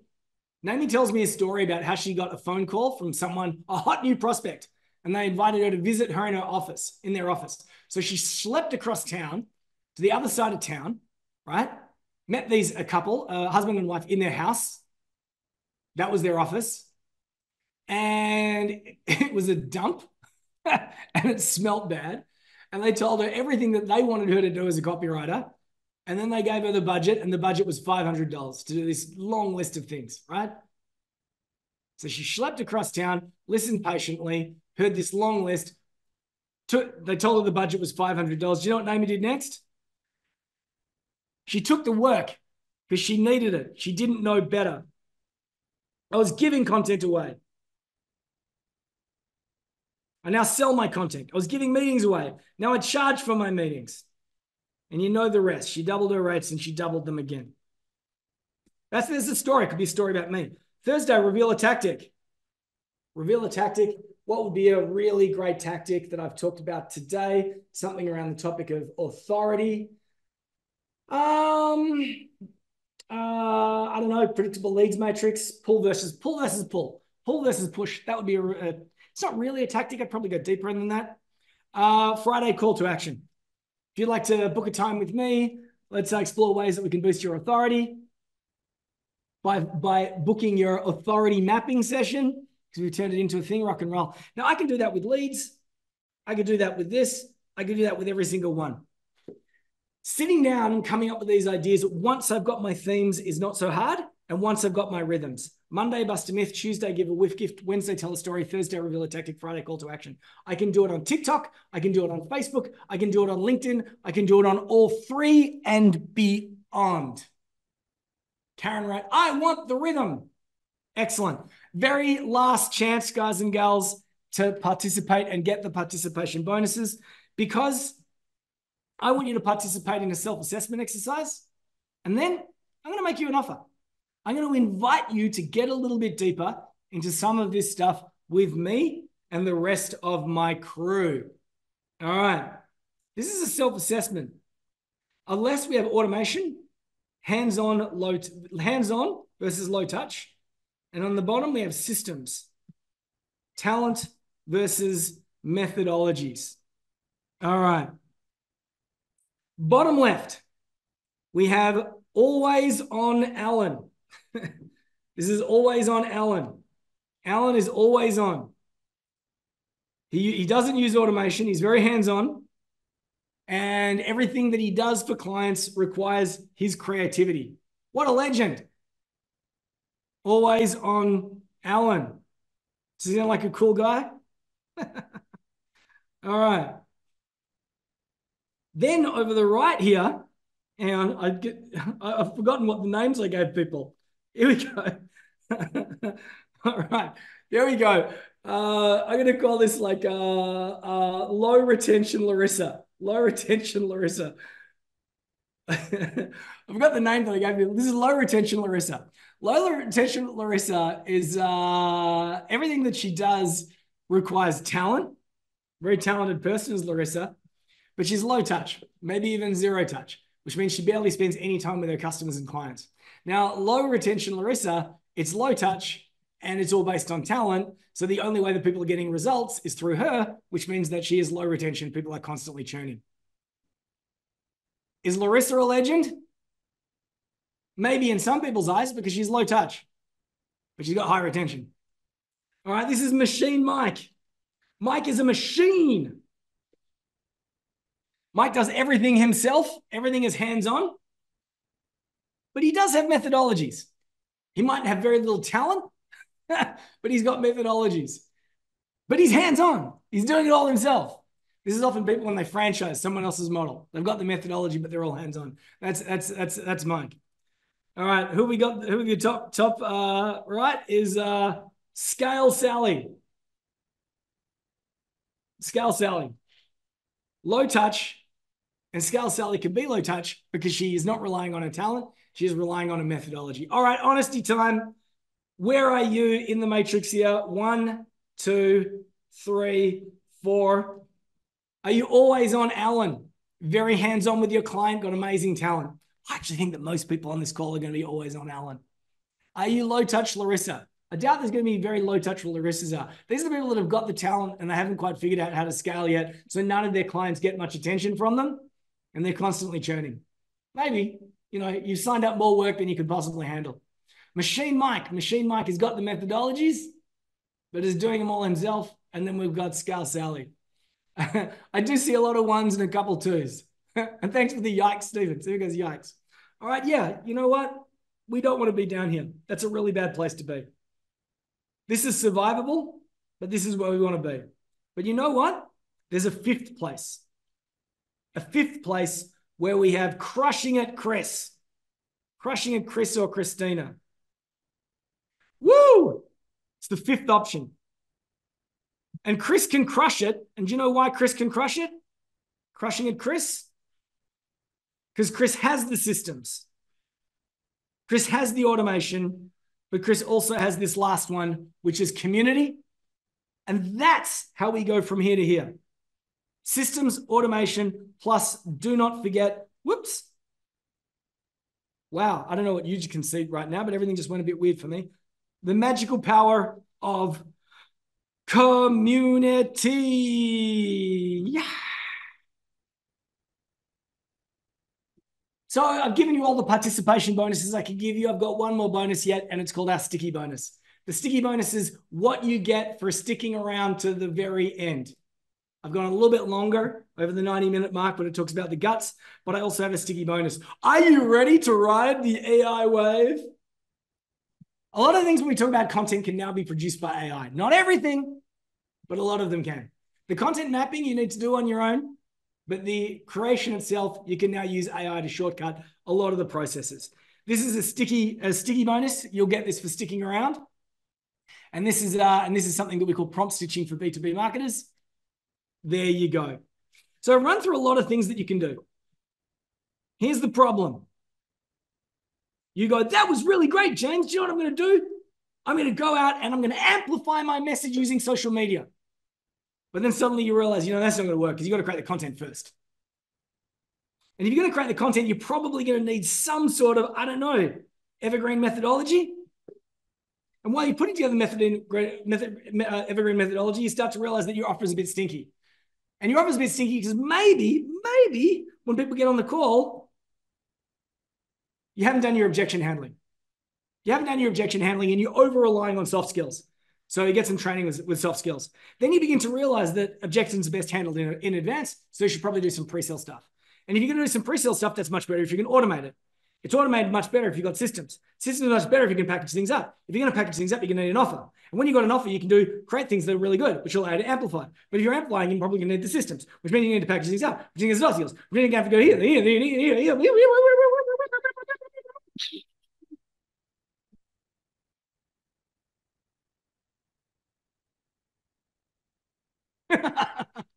That's the next 3 months of your life. For most people, anyway. Actually, it's probably the next 12 months. Oh, let's just say that is the life of a self-employed knowledge professional B2B business owner. You know what? Life is so much better when you have a system.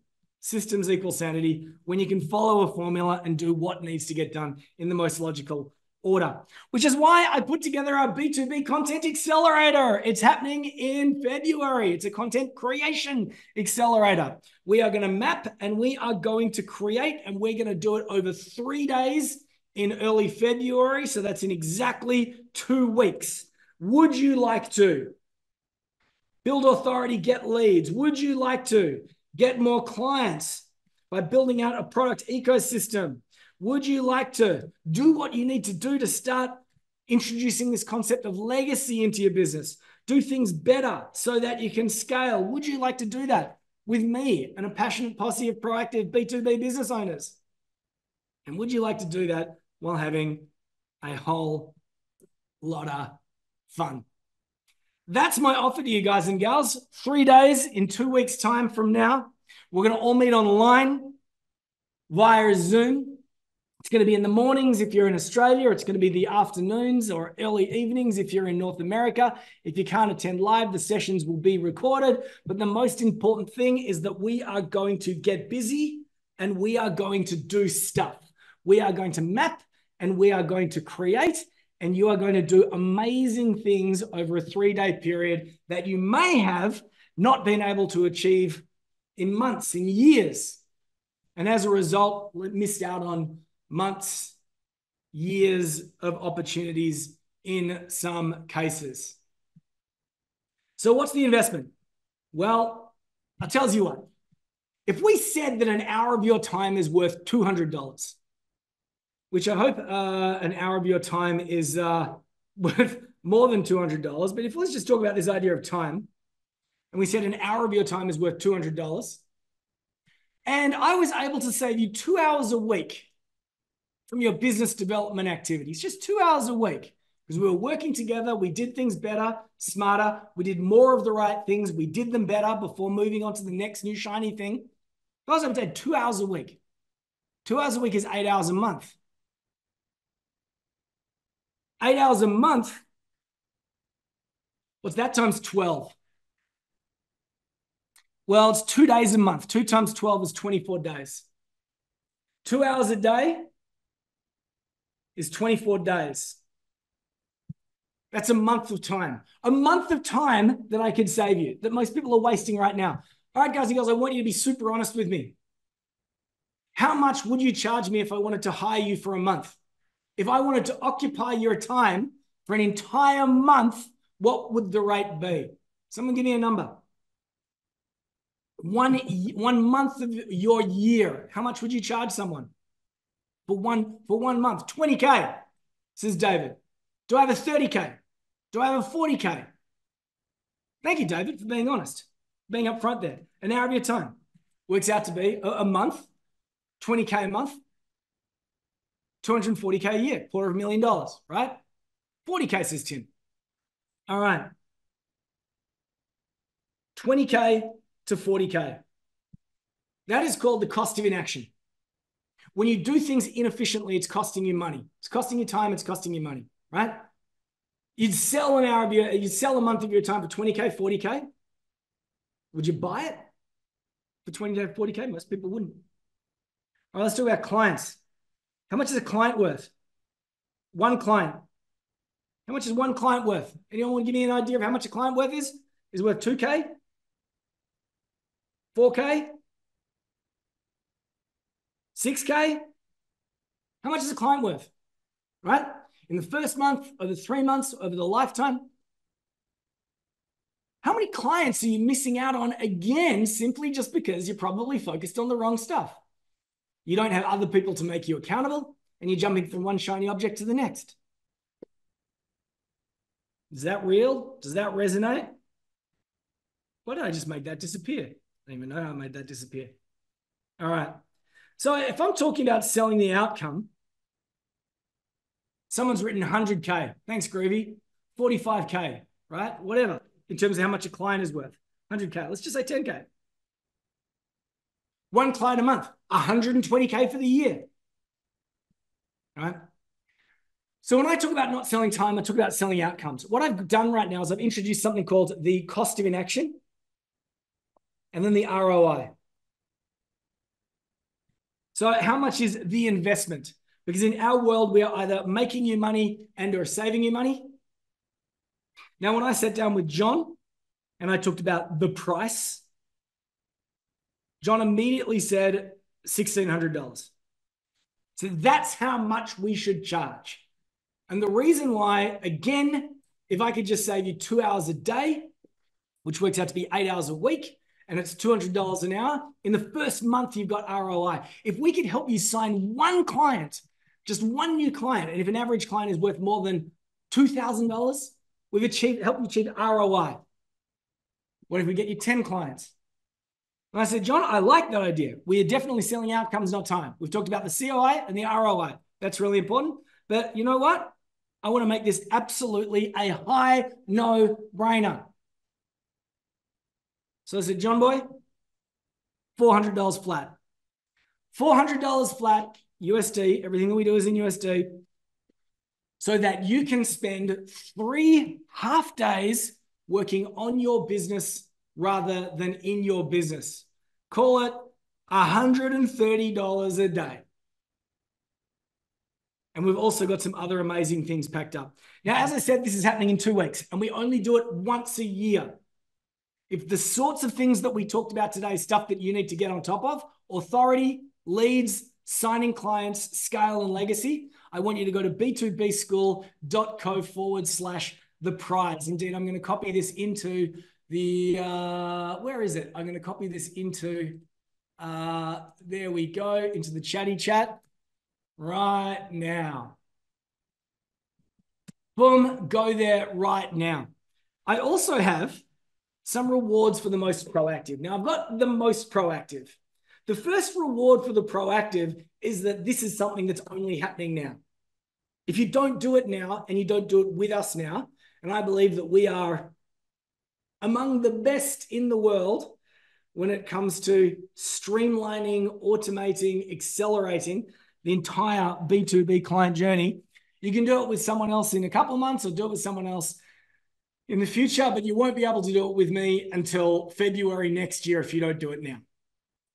Because we only have this one content accelerator that we do once a year, and we do it right now because it is an excellent time of year to be doing this stuff.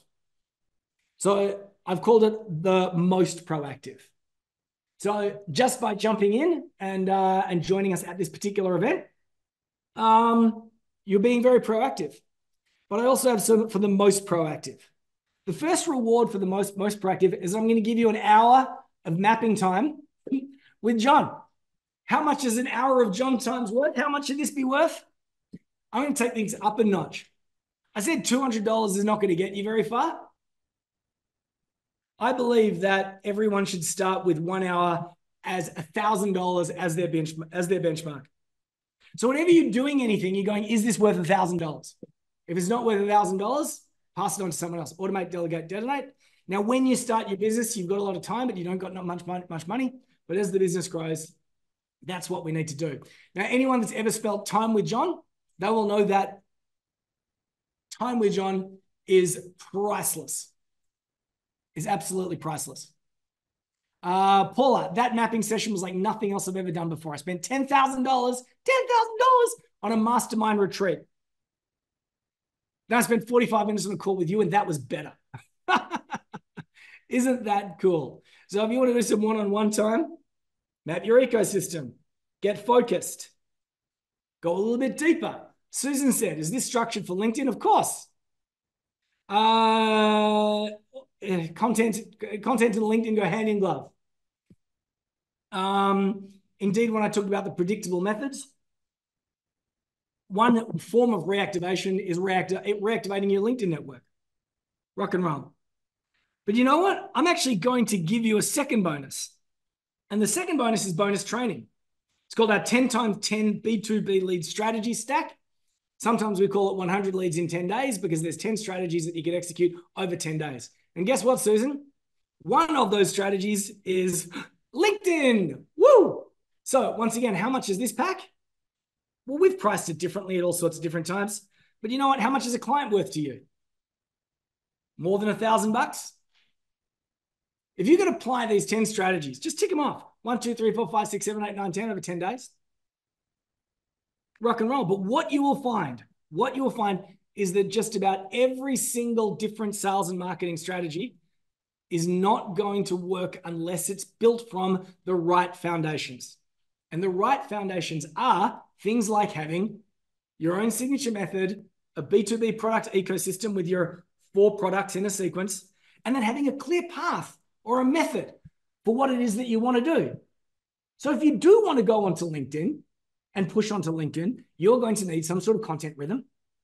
You're going to need some sort of lead magnet to get people off, Or as a bare minimum, you want to structure your meeting as a thing that your target audience are going to go, woo. Even before that with LinkedIn, you need target audience clarity so you can make sure that you're focusing on the right person rather than all those other people on LinkedIn. So 3 reasons to do it right now. Number 1, it's the best time of year and it's not going to happen again. That's called scarcity, deadline scarcity. Number 2, I'm going to give you some time with John, and this is limited to only 5 people. Why is it limited to only 5 people? Because next week, John can do those calls, and then the week after, we're running the session. So we can only do 5. So this is for the first 5. This one is for everyone, and I call this a no matter what offer. And that is because we have a money back guarantee. If you change your mind before the event, which is happening not next week, but the week after, we will instantly refund your money and you get to keep this forever, no matter what. So for example, you're curious, you're interested, you're excited by the prospect, and you want to dive on in and sign up to be part of this event right now, but you're worried that your business partner might not be into it, or maybe you're worried that the time might conflict with something else that you've got going on at that particular time. Sign in, jump in, sign up. We've got a no questions asked money back guarantee, and it also comes with a no matter what bonus where you get to keep this training pack forever and ever. And I think that that's the extent of my pitch, guys and gals. Often I do have questions about, like objections. And guys and gals, I got, as you see, when I'm delivering, I'm also delivering. I'm showing you what I'm doing while I'm doing it. And what I will say is that whenever you're introducing anything where you're selling a product or service to your target audience, the 3 big obstacles are going to be, the 3 big objections are time, ability, and money. Time, I don't have the time. You know what? I believe that time is the most valuable thing that we all have. But when people say I don't have the time, I immediately see these people like hamsters stuck in a wheel, running, spinning. Because time's like money. You invest time well and it compounds. Guess what, guys and gals? Virtual round of applause. You are here.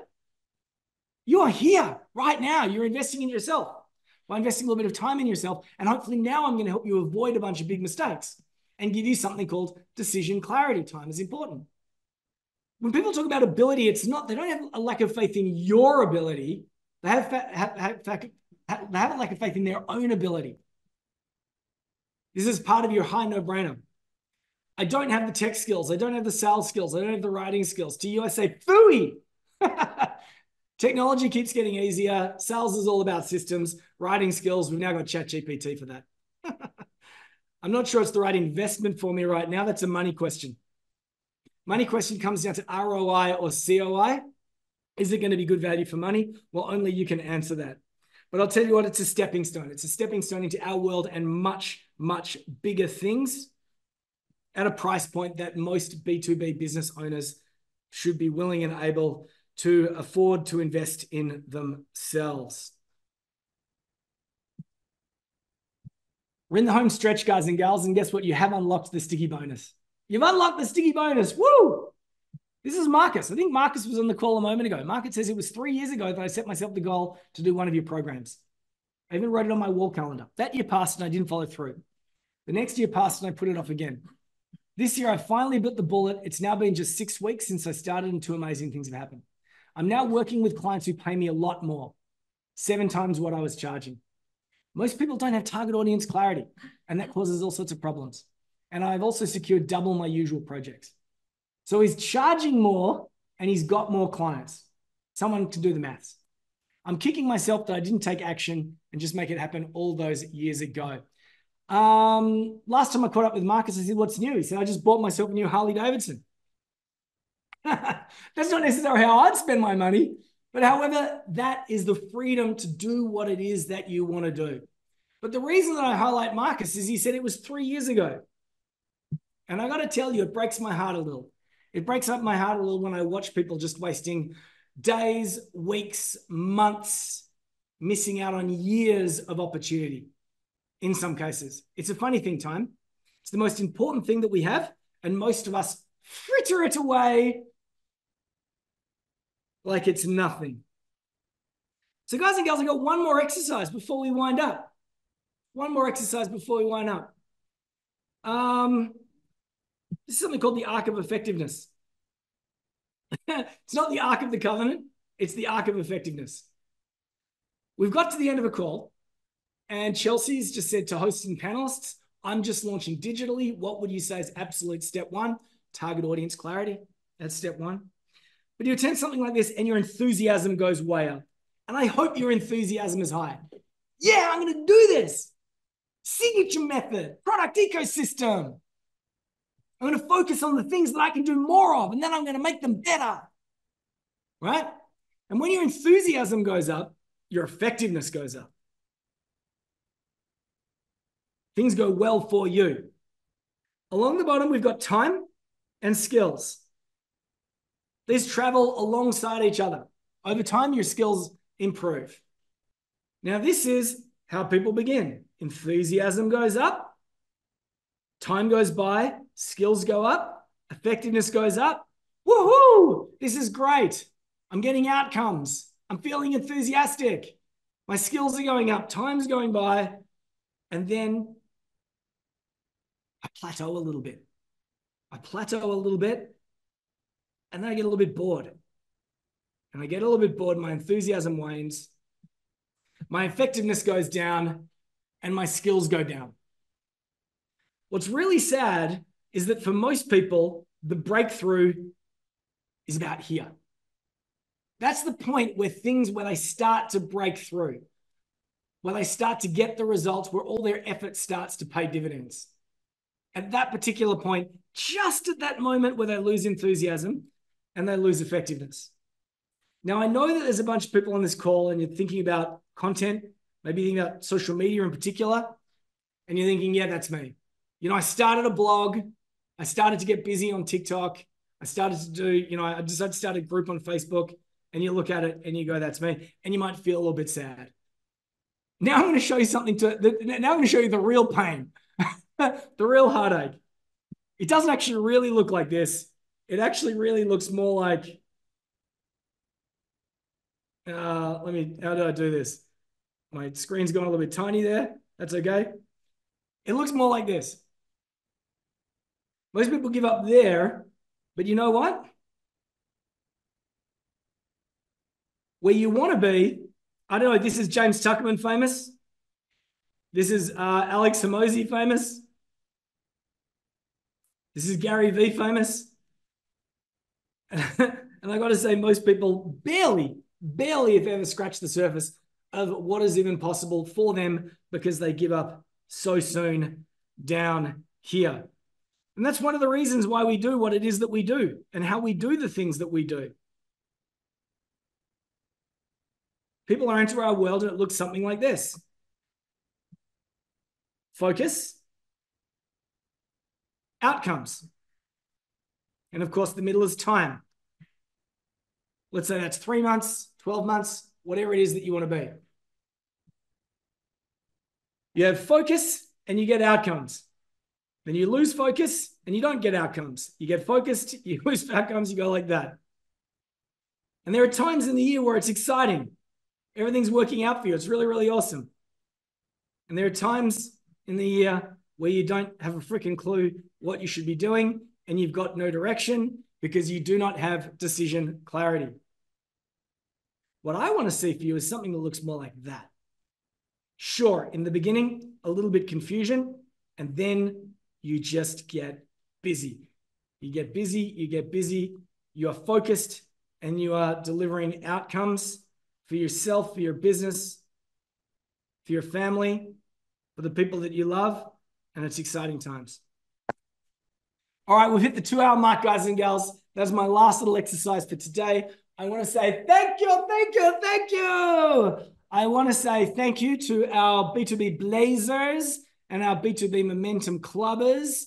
Next week, it's back to business as usual, where we're going to have our regular private group mentoring call. We're going to go a little bit deeper into some of the things that we talked about today, plus some other stuff. I've got 2 people that have already raised their hand to go in the hot seat. Really excited about that. And then the week after, we are doing our 3-part content creation accelerator. that one thing that we do every year. So first of all, I want to thank our Blazers and our B2B clubbers for putting their trust in us and being part of our world. Second, I want to thank the people that signed up to be part of our B2B Content Creation Accelerator. I don't know who you are, but I did see 1 or 2 pings. So that's good. Keep them coming. As I said before, the first 5 can have a session with John. And if you're not really certain about whether this is right for you, why not jump on board, sign up, get that session with John. He'll tell you if it's not right for you, right? He'll tell you straight away. So for example, someone said, what should I do next, right? Sign up, book that call with John. He'll tell you what you need to do next. Susan, you're curious about whether LinkedIn's going to be right for you. Sign up for that call, have that conversation with John, and he'll tell you whether this is right for you or not. We turn people away, and it's very important that we turn people away, and that is because we are the B2B school. So if you're B2C, this is not right for you, right? Straight off the bat. If you're an employee of somebody else, this is probably not right for you as well, okay? But if you are B2B, you run your own business, particularly if you're selling knowledge and expertise. But even if you're not, I believe that every B2B business needs its own signature method, because that is going to define what you create in the form of content, so that you are not spending your life pushing yourself on people at the bottom half of the matrix. I'm awesome. I'm the best. Hire me. We don't want push. Where's the push? We don't want push. We want pull. Now, when you do any of these things, initially it does require a little bit of hustle. And hustle's fine. It's healthy. It's good. But what we really want to do is we want to bust through the hustle ceiling. And content is a vital part of that. It's the 2-hour mark and it's time to wind up. But one thing that I do like to do at this moment for the people that are still on the call, the 41 of you that are still on the call out of the 100 people that we expected to have here today, is that I would like you to share, using the chat tool, any aha moments from today. So anything that I said, it could have been a method or a methodology. It could have been a saying like smaller promises get faster decisions. Systems equal sanity. Did I say anything today, or did anything come out of our time together today where you went, aha, something that resonated? Maybe it brought out a little bit of an epiphany. Maybe it's something that you want to share with somebody else. Maybe you want to teach to a member of your crew. Maybe you have a business partner or a colleague that you want to talk about it with. Or indeed, is there something that you might want to do or implement in the next 24 hours that came out of this conversation together? And the reason why is when you do this, at the very beginning, I said, when you participate, you're more likely to remember. When you remember, you're more likely to take action. When you take action, you're more likely to get outcomes and create a bit of momentum. Momentum creates more momentum. When you participate, I also give you bonuses. When you participate, you get to see what other people have to say. And that's a powerful thing, when you get to see what other people say. Because as people like Lawrence and Mika, hey, I haven't seen your name come up before. Mika, Dave, David, Miebi, leave comments. You get to see what they have to say. And you go, yeah, that's right. That was an important point. I'd forgotten about that one. And you get to see what other things resonate with other people. And that's important, because while systems equal sanity, while automation equals freedom, community equals clarity. And as I said at the very beginning, the most important thing that I want to give you is decision clarity. Let's have a look at your answers before we definitively wind up. Lauren says the content rhythm instead of the content calendar. Mwah! Love it, Lauren. Now, Lauren, if you're a busy business owner, the content calendar is so hard and so confusing. Content rhythms, you do it once a week. You sit down, have a think about what it is, have a cup of coffee, bite to eat. Our content rhythm is also what goes in our emails. Most people go, oh, what do I put in the email newsletter this day? We just have these content rhythms. 5 emails a week we send, more than most. But you know what? Once we've done it once and say we've got 6 themes, 9 themes, just rotates. And then it becomes a system. We're busting through the hustle ceiling because we don't have to hustle so much. The work has been done. Mika, systems equals sanity, automation equals freedom. Lovely. Dave, the 3 stages of the buyer's journey and the right actions to take at the right time for success. Thank you, Dave. Out of all my IP, when you talk about packaging and bottling our IP, the product ecosystem is possibly the one that I'm most proud of.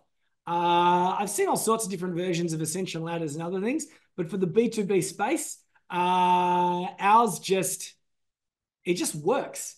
That's what I'll say. So 1, it delivers more ROI, more clients for less money and less effort. That's great. COI, there's less time involved. So, it's you can spend your time on other things that really, really matter. And you know what? It just feels good. It feels so good when you're just measuring these things. How many leads did we get? How many bookings did we get? What was the shot rate on the bookings? How many converted? How many upsell to the continuity? And it can all be tracked in a very simple Excel spreadsheet or a Google thing. Another David, small deliverables get faster decisions. I've been trying to boil the ocean for my clients. I love this expression. David has been boiling the ocean. This is fun. This is what most people do. They step into our world. Remember that guy, John Whitehead, who is the funnel analytics guy? Funnel analytics guy for everyone. Remember him? Right? Boiling the ocean. This is what happens. You walk up to the side of the ocean with your big bloody flamethrower. I'm an Australian. We use bloody like Americans use hot damn. I don't know. We walk up to the side of the ocean with a big bloody flamethrower and we point this flamethrower at the ocean and we go, ah! And it doesn't get hot. It doesn't get hot.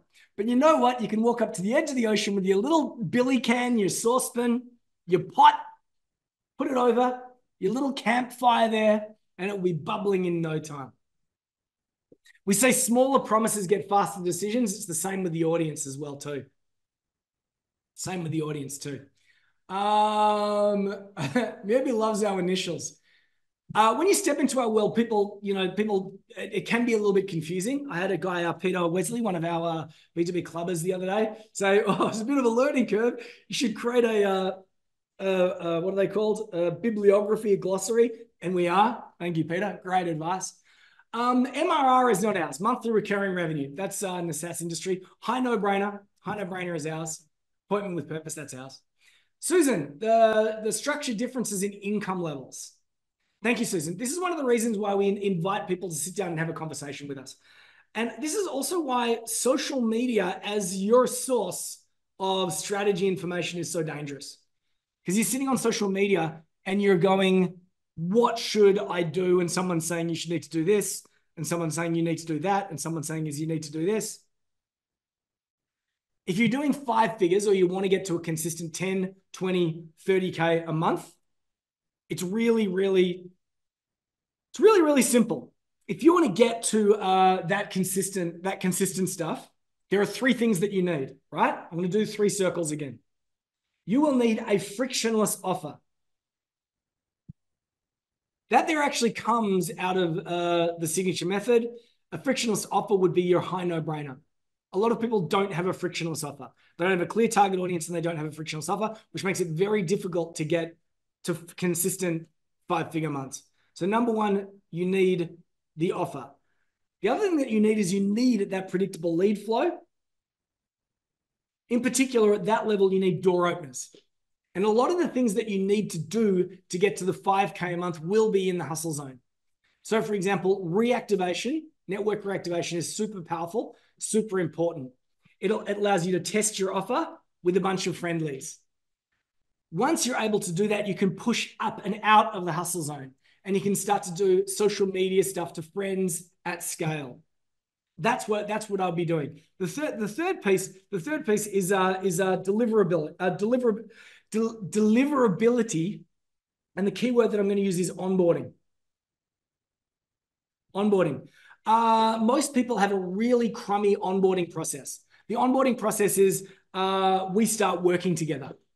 But I'll tell you what, when you can automate your onboarding process, that frees up your time to be able to do all sorts of other things. And when you learn how to automate your onboarding process, or at least have some scheduled, streamlined thing, that infects absolutely the rest of your business.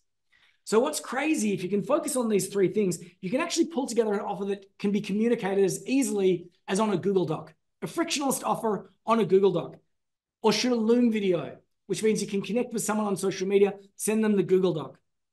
The openers can be simple, something simple as hand raise posts on social media. Who wants my awesome thing? And then tag @followers on Facebook. Wham, what a start. The onboarding is a little bit difficult, and I can't really get into the details much about that now.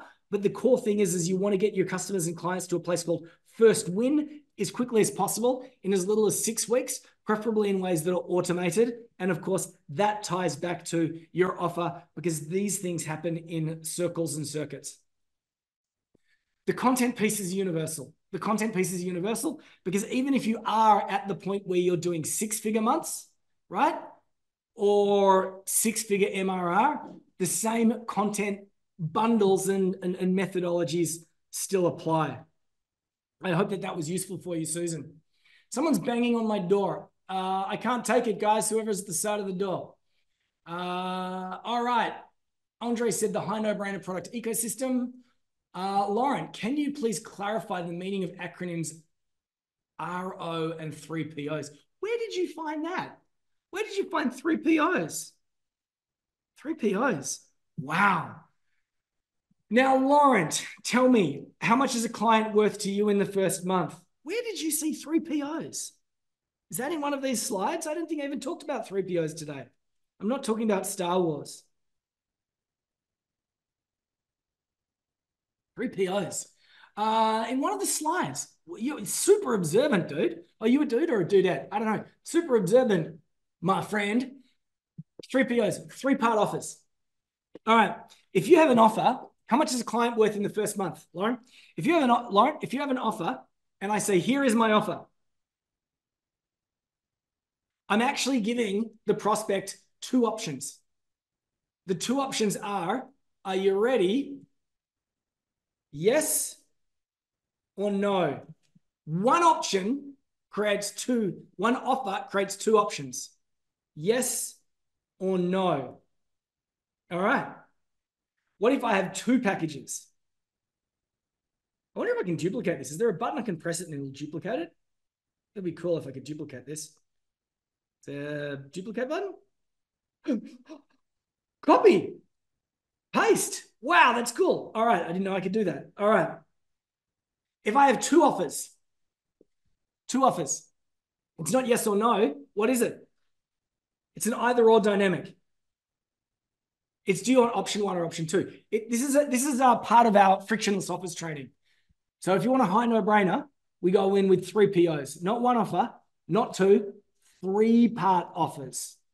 So this creates an either or. So if 2 is better than 1, what's better than 2 is 3. And we use 3 to anchor price. Are you ready? High level stuff here. We come in with something. This is what we teach our clients. We come in with something called the premium. So I don't know how much a client is worth in your world, Lauren, but let's say we come in with a product which is 10K. That there is the premium. Now, if we've put together our methodology, there are 3 parts to our methodology, 3 big outcomes. Then we introduce something called the Patsy. And the Patsy, I don't know, might be 2,200. And it's one of the outcomes. Then we introduce our 3rd offer, which is 1 and 2, and it might be 2,400. This one here, the premium, is an anchor. You drop 10K, oh, wow, that sounds great, but I can't afford it. 2K, that sounds really affordable. I'm going to buy it. Then you introduce this, add a little bit of scarcity to it, and they go, yeah, that's the deal I want. That there is 3-part offers in a nutshell. The decoy effect, absolutely. Miebi says 1 person, 1 problem, 1 product. Yeah, that's another one that I'm super proud of. And guys and gals, I think we're done. Someone's banging at my door. I got to find out who it is. I'm the only one in the office today, and I've got a door that goes down to the car park below, and I'm not sure why someone's banging on my door from the car park, but I think I should find out what it is. So have a great day. Have a great night, guys and girls, wherever you are in the world. Go to b2bschool.co/be the prize.